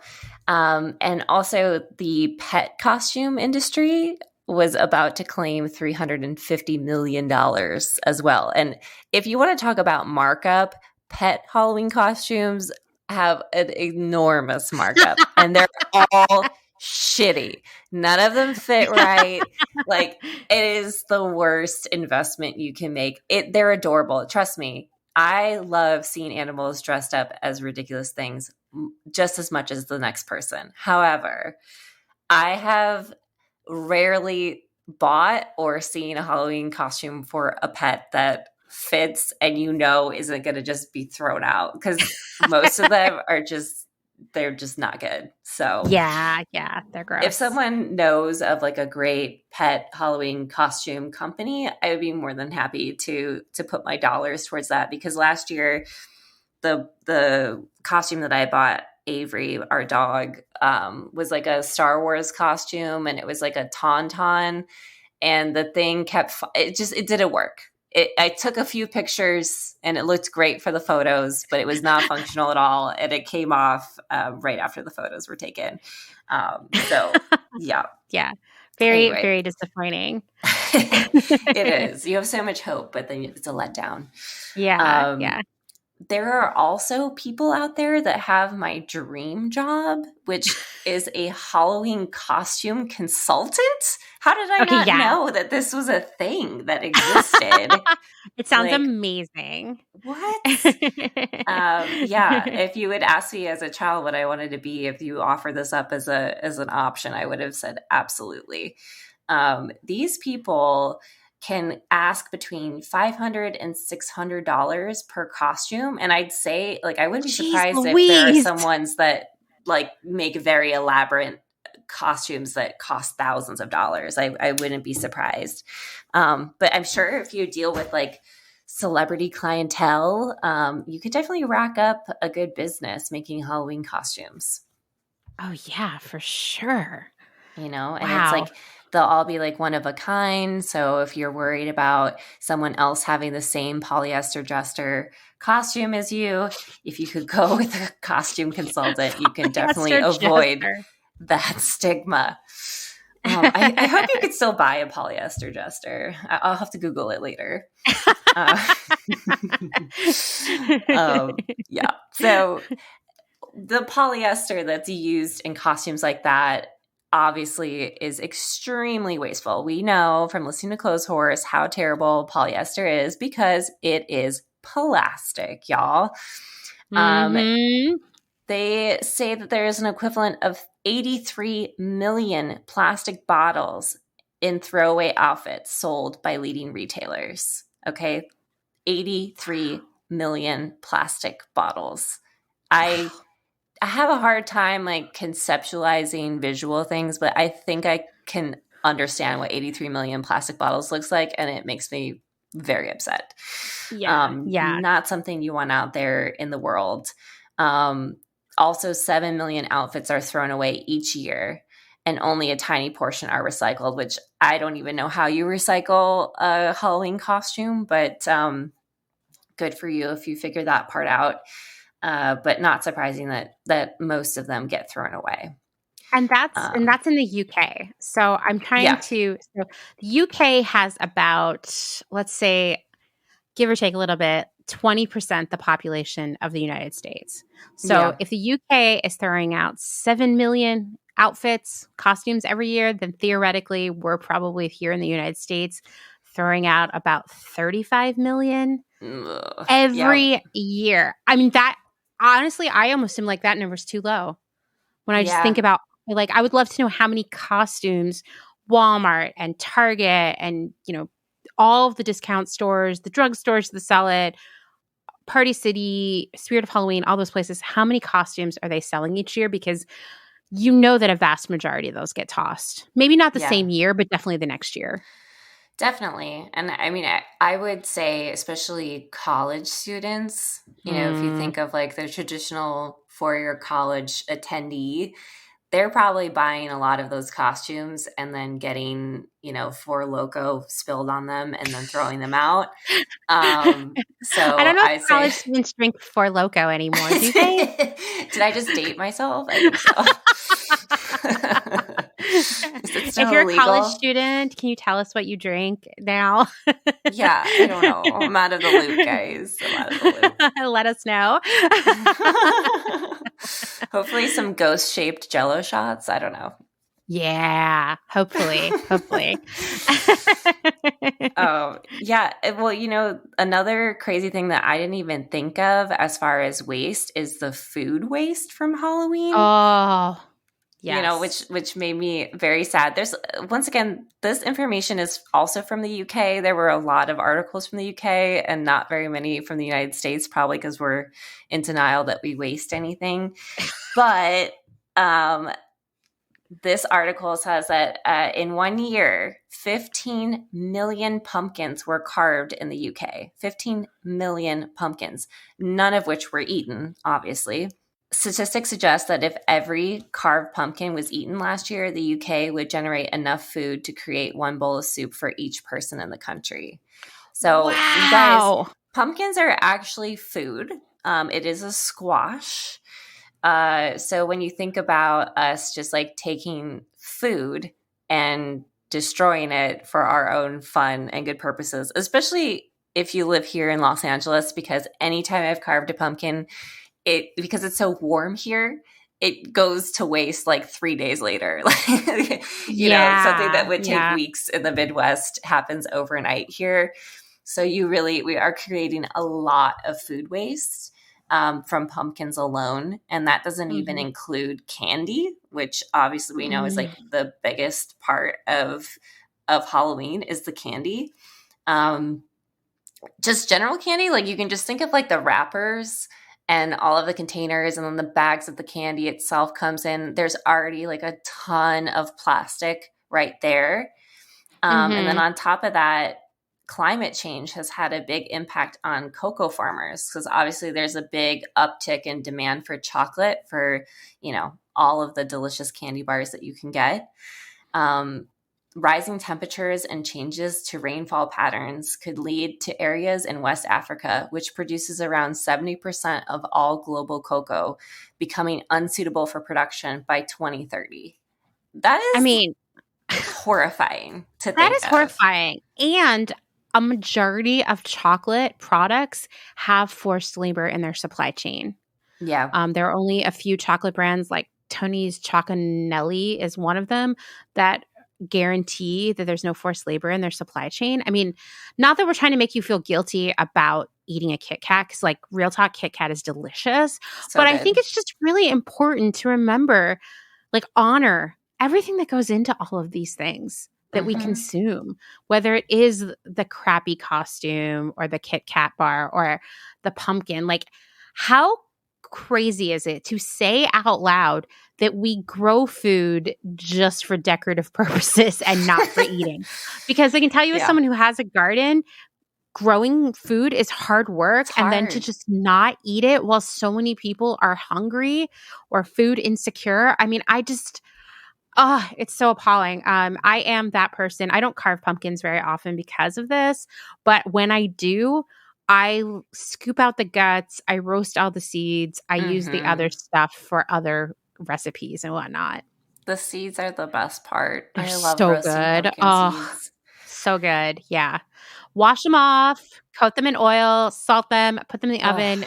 So delicious. So delicious. I really want some pumpkin seeds right now that you I know, me too. I'm going to sound like a giant nerd here, which I feel like is a safe space for, but Definitely. I have a book. I actually need to finish it. And I don't think I ever finished it, but I got a book from my old boss. It's called Pumpkin. And it's all about the history of the pumpkin, essentially. Ooh. And pumpkins being that they are squash. So squash and pumpkins were responsible for essentially the United States existing, because the first people to come over from Europe subsisted on squash and gourds and things of that nature. Obviously, thankful to our lovely original Native American people who instructed us on how to grow these. And oftentimes, unfortunately, the settlers would rob those Native Americans of the squash that they had grown themselves. Of course, classic, Yeah. it's kind of like we're really good at that stuff. But basically, there would have been a massive famine and people wouldn't have had anything to eat had there not been the pumpkin. So we have a lot to attribute to the pumpkin. Wow. Fun fact. Yeah, just humble brag here. For a while, I thought maybe pumpkins were growing in the mulch pile by our garage, but I was sort of laughing about it. Like, I was seeing the blossoms, but I was like, oh, they're not really pumpkins. They just look like it. And then the other day I went over there and there was a massive, like probably like, I don't know, 6-7 pounds, like I forget what they're called, like crooked neck pumpkin had grown just by my garage in the mulch pile. So I'm going to have to do something with that. I'm going to roast that guy this week. And then I was like, I can't believe I grew pumpkins by accident. That's amazing. I hadn't planted any because I was like, we don't have a need for them. Like one pumpkin is a lot to feed 2 people. Just it seemed like a better use for me to like grow some kale and cabbage and stuff. And then I was walking around our yard and I walked over by our huge propane tank, which is how we heat our house. And there are white pumpkins growing over there, just like on their own. Yeah. That's amazing. I know. So I'm trying to figure out what I'm going to do with them, but it feels, growing things is so magical. That's why it's sad to think of just growing things to sit on your porch until they rot. Yeah. No, absolutely. And pumpkins are actually one of those things, pumpkins and squash, one of the reasons why it was easy to get them and easy to grow them is they are very hardy plants and they don't require a ton of care. Obviously, they're just kind of growing on their own in your yard. Yeah. So if you feel like you don't have a green thumb, but maybe you want to try to grow some squash or some pumpkins because they're pretty easy to grow. Same thing with lettuces as well. Those are generally easy to do. We tried growing corn earlier this year and that just did not, I don't think the California climate is suitable for that. Yeah. It got fried in the sun. No surprise there. But yeah, I would definitely recommend doing that stuff. Growing stuff is amazing. And I think, that's another thing is like, maybe we change food packaging and clothing packaging to like have information on it, much like, like on a pack of cigarettes, they can show you what your lungs are going to look like if you smoke. Like maybe we should like show the people who've grown it, show the people that have made your product so that you can actually have a connection that like, oh, wow, someone actually did this themselves. Because I think that's like what's missing is we're so far removed these days from manufacturing and making things because we're just in this on-demand society. So if we can help connect the population back to how things are made and how hard it is to grow food, perhaps we would be a little bit better with the world and be more responsible. Oh, absolutely. I mean, I did a series of Instagram posts that were basically like, what if clothing labels told the truth?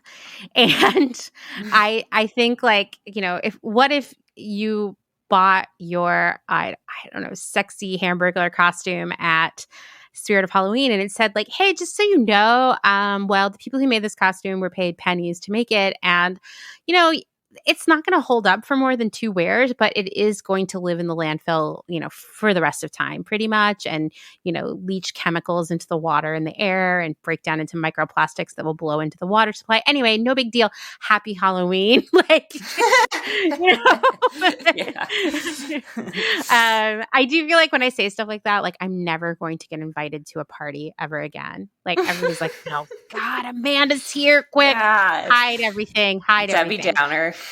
Debbie Downer's here. But I really believe that, it's 2021. We've all been through a lot. We continue to go through a lot. And this is a great time for us to say, here are the things that in life that bring us joy, like Halloween. Let's reclaim Halloween and do it in a better way that actually is going to result in not only mitigating our impact on the world and its people, but also challenge us creatively and actually kind of like make us have a better Halloween. Yes. Halloween's coming. What are you going to do about it?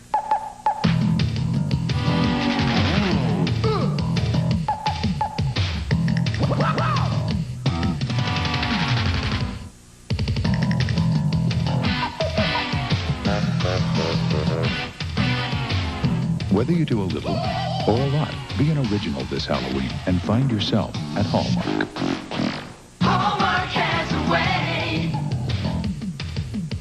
And at participating Hallmark stores, get your hands on the Spooky Sounds tape, full of creepy sounds and Halloween theme songs. $1.95 with any $5 Hallmark purchase, only at participating Hallmark stores. It's a scream. The Halloween experts at Magic Manor have everything you'll need this year, including actual character masks from famous motion pictures. And they can show you the proper application of makeup to impress that special someone. Magic Manor's professional hand-painted custom masks start as low as $2.50. This Halloween, remember Magic Manor. Wigs, masks, makeup, costumes, shockingly authentic. Magic Manor, East Wind Mall. We have some tips for you. We worked on a list. We're going to share some of our ideas. First off, let's talk about costumes because they're a big deal.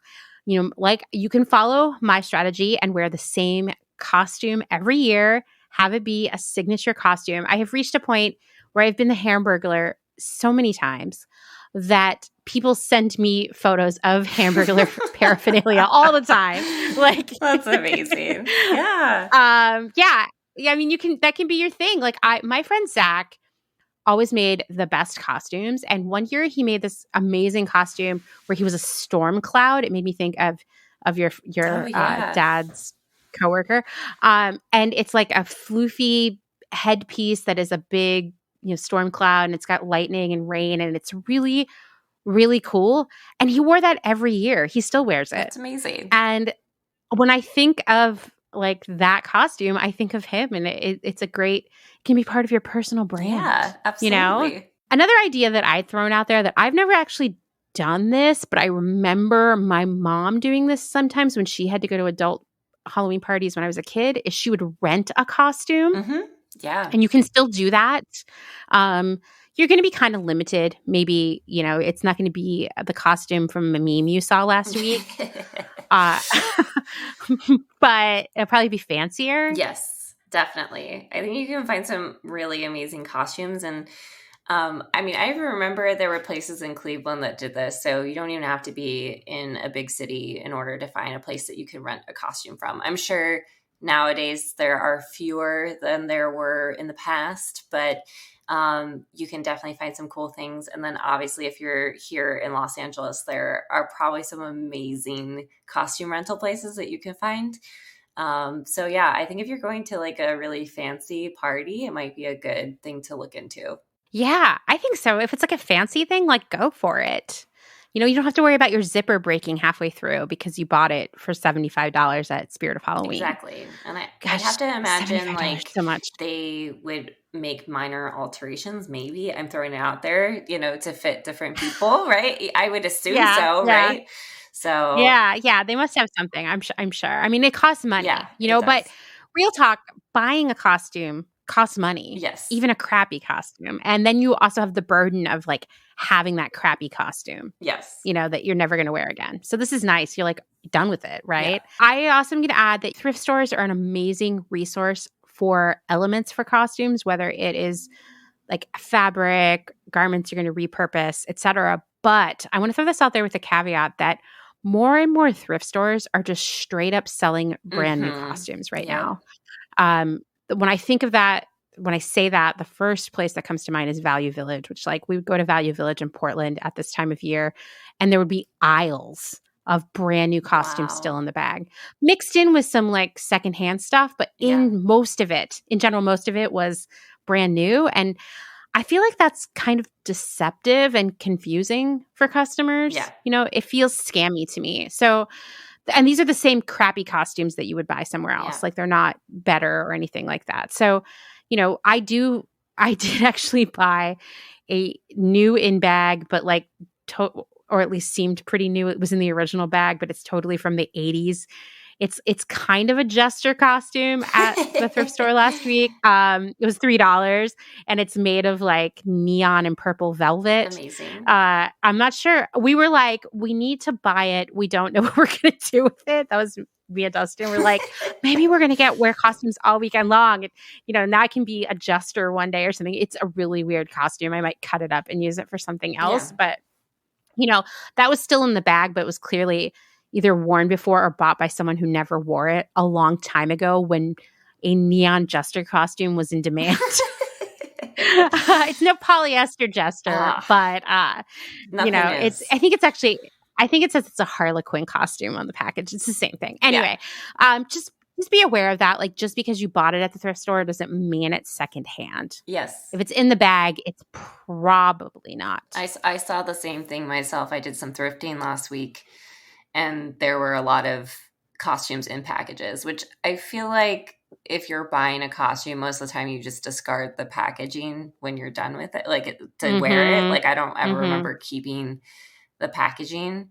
So one would assume that if it's still in its package, either someone was very thoughtful and just put it back in and donated it, or it was never worn from the beginning.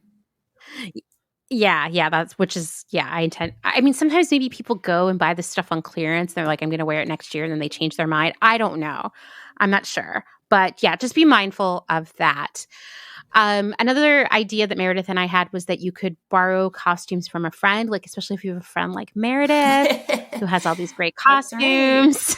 That's right. I mean, a lot of them definitely smell because I sweat in them for hours and hours, but I can clean them up for you. I'll throw some Febreze on there. But yeah, ask around. Like, your friends have plenty of costumes, and honestly, like, especially if your friend wore it like 2 years ago, no one's going to remember. So just borrow it. I mean, just ask around. You might have a Halloween freak in your life, and they would be more than happy to help you out with a costume.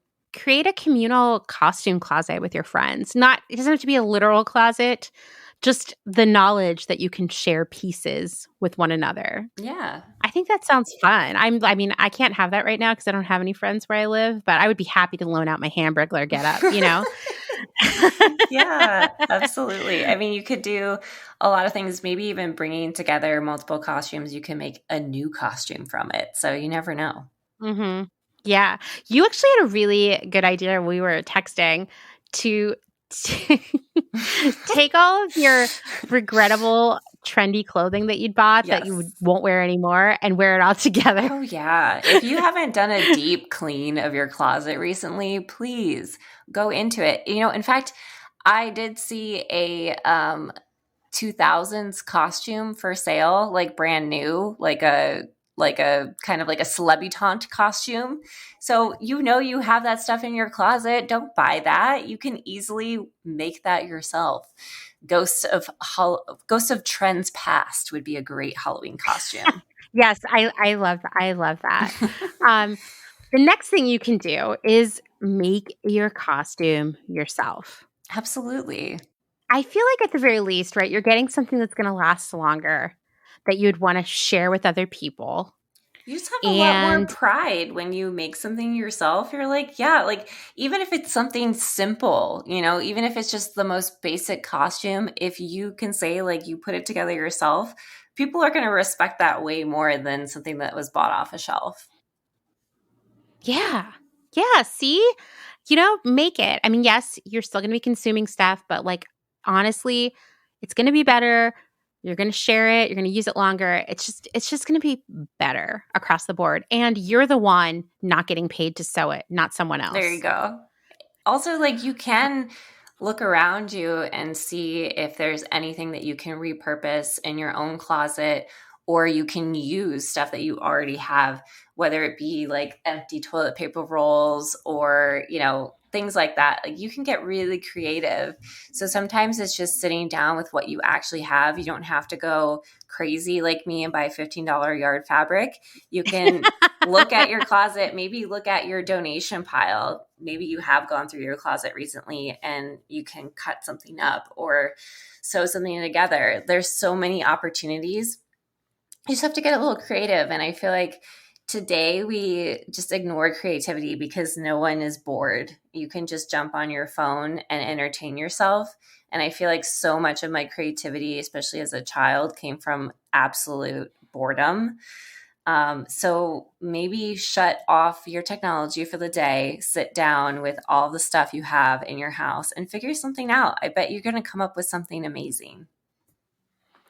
Absolutely. And that's kind of like the fun of it all, right?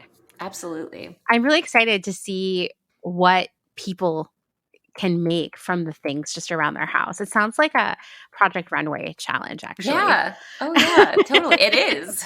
It was. Yeah. But yeah. You can do something amazing. So the answers are right under your fingertips. Totally.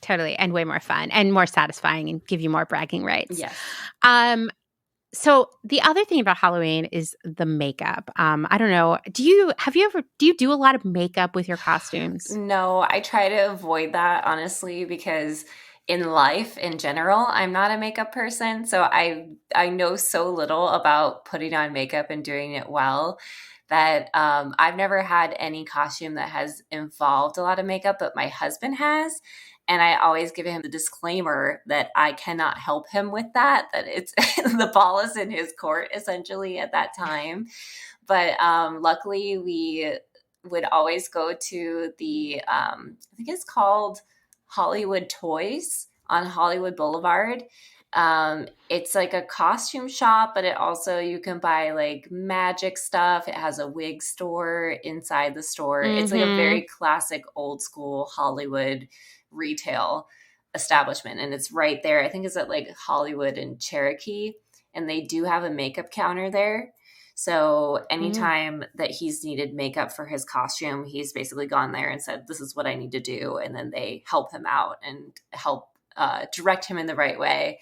But generally, if you have like a makeup heavy costume, it's a lot of work. Okay. You're going to spend a lot of time prepping for your event. So just know that you can do amazing things. There, one girl, Alex, that I used to work with, she always had amazing makeup with her costumes, like amazing. She did such a great job.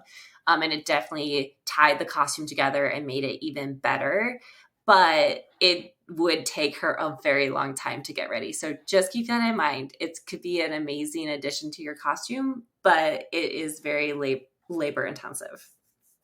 It's true. It's really stressful because all night you're like, am I smearing it? What if it rains? What if I rub up against something or someone? Yeah. Or get it on your clothes? Also, there are a lot of concerns about the safety a lot of the like Halloween makeup palettes that you can buy at these Halloween stores or, you know, anywhere really sells them at this time of year, because in some cases they're not subject to the same testing, and so they can be really irritating and in some cases even toxic for people. I'm not fear-mongering here, like read the packaging, make sure it like you know has been tested and approved in the right ways. But there are scary stories on the internet about some of these makeups containing chemicals and compounds that are really harmful for humans. I'm sure they're mostly harmful if you wear them all the time, maybe not just one day in a year. But the other thing is like they just come in a lot of packaging that's wasteful and they kind of suck. Yeah. You know, they're just like not nice and it's like disposable except for how it's not really disposable, but you know, it doesn't have longevity. And so I was wondering if people could make their own Halloween makeup. Like if you have something that requires a lot of color on your face in one way or another, like maybe you wanted a green face because you want to be the witch from the Wizard of Oz or something like that. Like I get it. You kind of got to have the green face, right? Right. So I was looking and apparently you can make your own Halloween makeup. I have not done this. I will share a link in the show notes, but basically you make a base that's white out of cornstarch, like solid shortening, like Crisco basically. And then you mix all that up and then you add food color to get different colors. Oh my God. And then you can apply it to your face using your fingers, you know, cotton swabs, makeup sponges, whatever you're trying to do. I would not trust myself to do that, but I'm sure if you are well versed in that world, you could do an amazing job. Yeah. And you know, I would just say also too, like if you have kids, maybe they can use some of your regular makeup. Like you can put it on them. Like there's no need to go buy special makeup for this. And I do remember my brother and I having a couple costumes when we were kids that involved face paint. I cannot remember at all what they were, but I know my brother always wanted to be really scary and really bloody. Yeah. And the makeup that my mom would buy, those same palettes that you can buy right now that are just for Halloween. And you know what? They kind of sucked. Yeah. They never looked good and they came right off and they made his face all itchy. So maybe this is another option. Okay.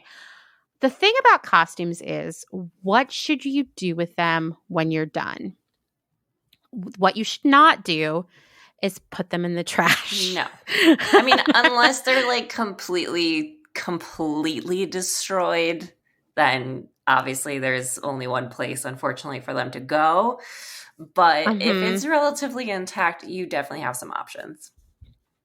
Yeah, you could, well, for one, you could hold on to them or share them with someone else.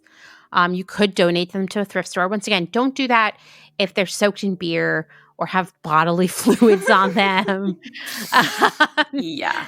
Think about what you would be willing to buy and wear secondhand and make the choice that way.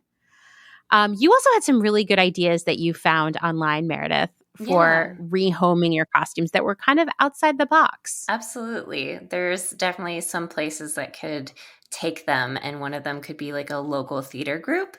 You know, there's always lots of small productions that are happening, and even if your costume's kind of off the wall, you have no idea what they could potentially use it for. There's also like, you know, think about breaking your costume down. There's often multiple pieces to it. So one piece might work out perfectly for a production. Same likewise would be like a high school theater group as well. I'm sure that would be awesome. And they would take whatever you would give them. Additionally, you can look into children's hospitals. So a lot of kids like to play dress up and have fun little events. I mean, even maybe like a daycare would take them as well. I always remember having a costume box and being able to take things out of it and play with it. And it was a lot of fun. So figuring out some kind of organization that could take it, obviously they don't want your sexy nurse costume, but if you have something a little bit more wholesome that a child would love to don on, even if it's way too big for them, I'm sure they would gladly accept that as well. Yeah. Yeah. I think that's a great idea. And I think also there is something to be said for like holding on to it because the materials that you used could be reused for something else. Like one year's Marie Antoinette could be next year's Jolly Green Giant with just some green food coloring, a little bit more, but No, for sure. Actually, so when I was Ruby Rod, I made my costume out of, 4-way stretch leopard print fabric. And part of it was I made a pair of pants and then I made the jacket. And a few years ago, my husband was Tommy Lee for Halloween. And so he wore the leopard print leggings as part of his costume until there you go. He stripped down to his black studded thong, which he then wore the rest of the evening. Dang. We commit to character. It's a big part of our ethos. But that's another example of how it was one costume and then you use it for something else. I mean, the leggings actually turned out really well. I could wear them anywhere. So there's a lot of pieces. And actually I won't reveal until obviously Halloween for our Instagram Live, but part of my costume that I made this year, which I'm about like halfway done with at this point, I can definitely wear somewhere else. And I'm really excited about that. It's actually a functional piece that I can put in my wardrobe and wear in the real world. So hopefully I will not spill Four Loko on it. Because you won't be at all those college parties. Ravers. But I do think for costumes, much like anything else we buy or wear, is really thinking about the reusability in it, whether it's directly wearing it again or turning it into something else in the future, like breaking up those materials and turning them into something else. Like that's just something to always be mindful of and be thinking about. I mean, you could have taken that leopard costume and turned it into a totally different garment to wear for like your birthday, or your anniversary. And so don't look at whatever you made or bought to wear for Halloween as something that is just for Halloween and this specific Halloween. And I think if you kind of break those chains that link you to Halloween and this Halloween, you'll start to find yourself wasting less costumey stuff and also probably making better choices up front for what you're going to buy or make or wear for Halloween. Yeah, absolutely. Okay, so now we're going to talk about decorations. Because decorations are a big part of the Halloween industrial complex. I mean, not as much as Christmas. Let me tell you, the thrift stores out here where I live have a 365-day-a-year Christmas room in every single thrift store. Like so many Christmas decorations. They have a little bit of Halloween. But what I see is that a lot of people buy new decorations every year. Yep. It's crazy. Yep. We have to stop doing that. Yep. For one, step number one piece of advice here is save your Halloween decorations and use them next year. I mean, when I was a kid, like for Christmas, for example, every year we'd pull out the tree and all of our ornaments. And maybe we get a couple new ornaments that year, but we would like reminisce about when we'd first gotten this ornament or that ornament, like my mom was not a holiday person, and she was also a very unsentimental person. So the only thing we ever hung on to in our house were holiday decorations. And so it was the only time I had a chance to be nostalgic with my family. Yeah. And I love that practice as an adult. So I already know Meredith has like bins and bins of Halloween decorations. So do I, that I've thrifted over the years. There are some that I bought new and I pull them out every year. And I think it's kind of wild how many new decorations the industry is churning out and selling every year. But then I will see them at the thrift store next year. Like it's Yeah. just, it's that cycle. Well, and I encourage people that if you do live in a small space and you don't have anywhere to store things, like just don't go crazy on the decorations. Like I refuse to buy a Christmas tree until we had a place to store that Christmas tree after the holidays. Agreed. My husband always wanted one, and I was like, we have nowhere to put it in our apartment. So we didn't have one, and it didn't kill it. We still had other decorations. We put lights up. So there are other ways you can do it. And it might not be exactly what you want, but you can still celebrate it. But, just be cognizant of like, hey, do I have the space to save this stuff? And if you don't, like, just don't do it. Yeah, and that's okay. Make something to hang on the wall. Yeah, absolutely. There's a lot of other options that are like minimally invasive and could easily be stored in a shoebox. So totally, it also will help you be creative with the things that you end up choosing to decorate with. Totally. Also, please, I know this is going to be bad news for so many people. Do not buy those fake spider webs. Yeah. For one, they're made of polyester, aka plastic, so they last centuries, in the landfill, but not in your life. And even worse, I was so sad to learn this, they are a death trap for birds and small animals who get caught in them, and they can't get out because they're kind of sticky. So just don't use those. And you had some ideas. You said that did you say your dad used to make spider webs out of ropes? Did I dream that? No, it seems like a dream because it was forever ago. But we had a nice big tree in the front yard, and all of our decorations, pretty much growing up, were DIY. My mom always wanted us to like not decorate for Halloween and like do like a cornucopia harvest theme, which my dad and I just always scoffed at. We were like, no, it's Halloween. We're going to make it tacky and amazing. So I would like paint my own tombstones, and we got them laminated so that they would like, last through the weather. I painted like, Minnie and Mickey Mouse because I'm obsessed with Disney. In costumes, I did a Maid Marian and Robin Hood, and we got that laminated too.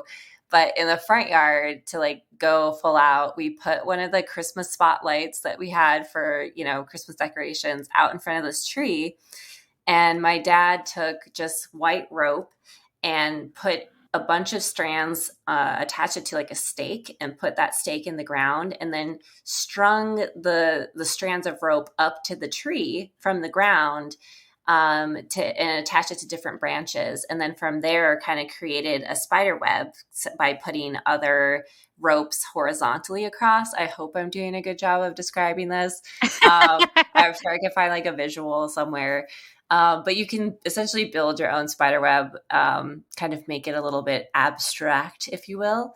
And then if you wanted to like find a giant, large fake spider, you could throw it in there as well. But there are definitely other options to kind of get that spider web vibe without going with that polyester stuff. Yeah, I love that. And I think, once again, half the fun is being resourceful and finding your own solution, and then having the bragging rights when everybody's like, whoa, I can't believe you made that yourself. Yeah. And there are so many things you can make that are really easy and inexpensive. You can make tombstones like Meredith was talking about. You can cut jack-o'-lanterns out of orange paper. We used to do this every year in school. Yeah. It was like a regular thing. You like fold it in a certain way and then you cut it out. Anyway, you can draw on that.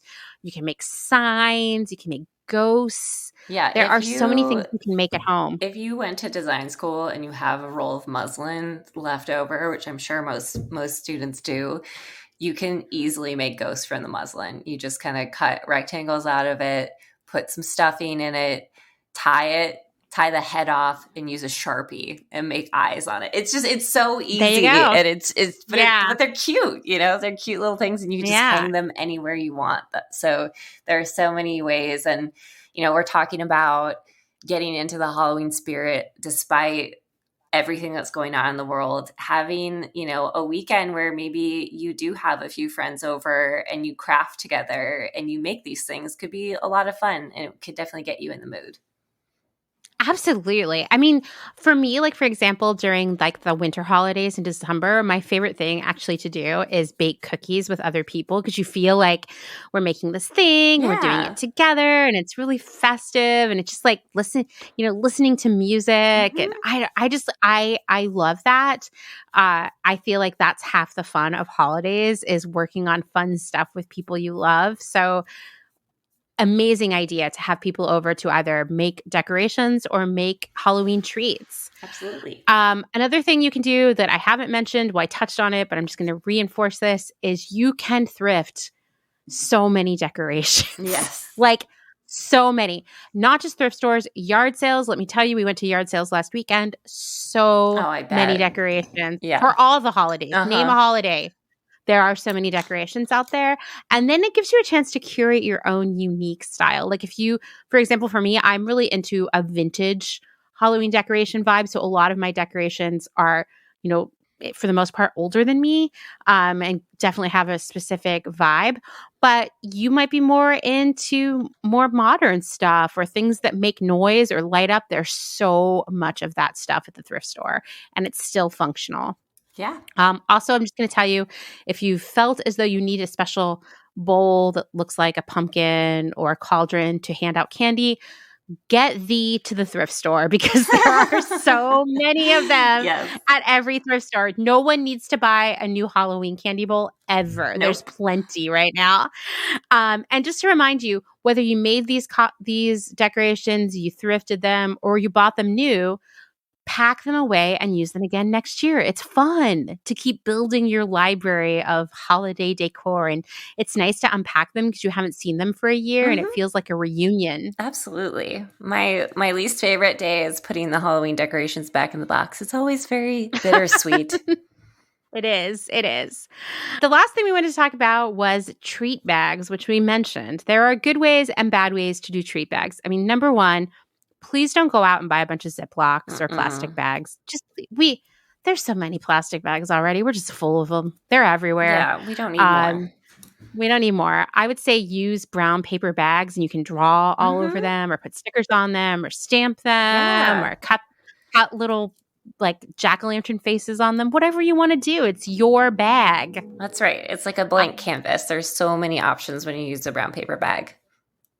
Yeah, brown paper bags are great. Craft paper, also another favorite. You can make it into anything you want. And don't fill it with dumb plastic stuff. Listen, we all have a little special place in our hearts for those spider rings. But the reality is there are times when I think, how many spider rings are in landfills around the world right now? Yes, and also plastic fangs. Dentist on my block would never pass out candy. He would always pass out the fangs instead. And it was always a big bummer. So I can't mess with those anymore because it just gives me bad memories. Like, just give me candy, man. Come on. I'm giving you business if I'm eating the candy, right? I mean, you're a dentist. You got some kind of pawn in this game. We had a neighbor who always gave out boxes of raisins. Ugh, like, no. I would be like, I don't even want to go there. It's just raisins. Yes. Yeah, I'm like, nobody likes that neighbor, and I would think about it. Actually, the neighbor in our neighborhood who always gave out raisins, she and her husband didn't have any children. Well, or if they did, they were grown because they were older. They were like more grandparents' age, you know? And my brother was about 5 and he had this neighbor next door whose name was literally Mikey, and they were the same age, and they would ride their big wheels up and down the sidewalk all day long. And apparently it was very bothersome to the raisin lady. And so I guess she yelled at them a few times for being loud. I mean, they were little boys, right? Yeah. And at one point, my brother and his friend decided they were going to get revenge. Oh, no. Once again, they're like in kindergarten, so it's not that bad. Yeah. But she and her husband left the house, and the boys went over, and they took her hose which was turned on and it had like a spray nozzle on it. And they sprayed water in her window into her living room.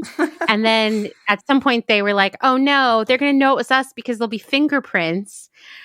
So they took the sprayer. Wow. And to take the evidence, and they buried it in our backyard. Caught within 12 hours, though. The neighbors showed up and was like, does the boy with the big wheel live here? I answered the door and I was like, oh, let me get my mom. Oh, my God. And she was like, I know that they have the spray nozzle and it was $20. So if they're not going to return it, we're going to need $20 from you. And my mom did not have an extra $20, and my brother was like, okay. And he takes her out in the yard and digs it up. Digs it up. My favorite thing about the story is that your brother was scared of fingerprints and he was like in kindergarten. Like, that's amazing. I would be, as an adult, I would just be very impressed, to be honest. I think so too. I mean, once again, this woman was always yelling at him and giving us raisins, and I'm not victim blaming here, but it was just some water in the living room. You know what I mean? That's so good. Like, she was like, we're not going to pursue damages from the water. Wow. I remember hearing this, and I was like, Oh I was my in like God. 3rd grade or something, and I was like, this seems like really intense. Yes. Like, I think she was just looking for some drama that wasn't necessarily there. Yeah. Slow day, Well, that is a wrap on all of our Halloween tips. I know. But I want to hear from all of you. Like, I want to hear what you are doing. Send me pictures, send me tips. We can share them on Instagram. I'd like to put together a guide of how to save Halloween for Instagram. So send them my way. I'll be posting more about that on social media. But I want to remind you that Meredith and I will be doing a special Instagram Live in our costumes. So spooky. On Halloween Day. That is October 31st. It's a Sunday this year. Well, like I said, we'll be sharing some spooky stories of brands that went out of business, and we'll talk about some bad trends that are still haunting our closets. We'll also be doing a special drawing for some prizes that I have. I'll be sharing more details about that on Instagram, but it does relate to assembling our Better Halloween guide for Instagram. And by participating in that, you will be entered into our drawing. And, I don't want to get you too excited, but I'm just going to say the prizes are fully intact vintage craft kits that I have collected on my thrifting and yard sale outings. Oh, wow. And they'll give you something fun to do when cold weather comes and we're at home. So exciting. I know. Fun. So we'll see you then. Thank you so much, Meredith. This was, as always, a delight. Thank you, Amanda. I love Halloween, and I'm so happy we saved it. I knew we could do it. We did it. We did it. All right. Bye, everyone. Bye.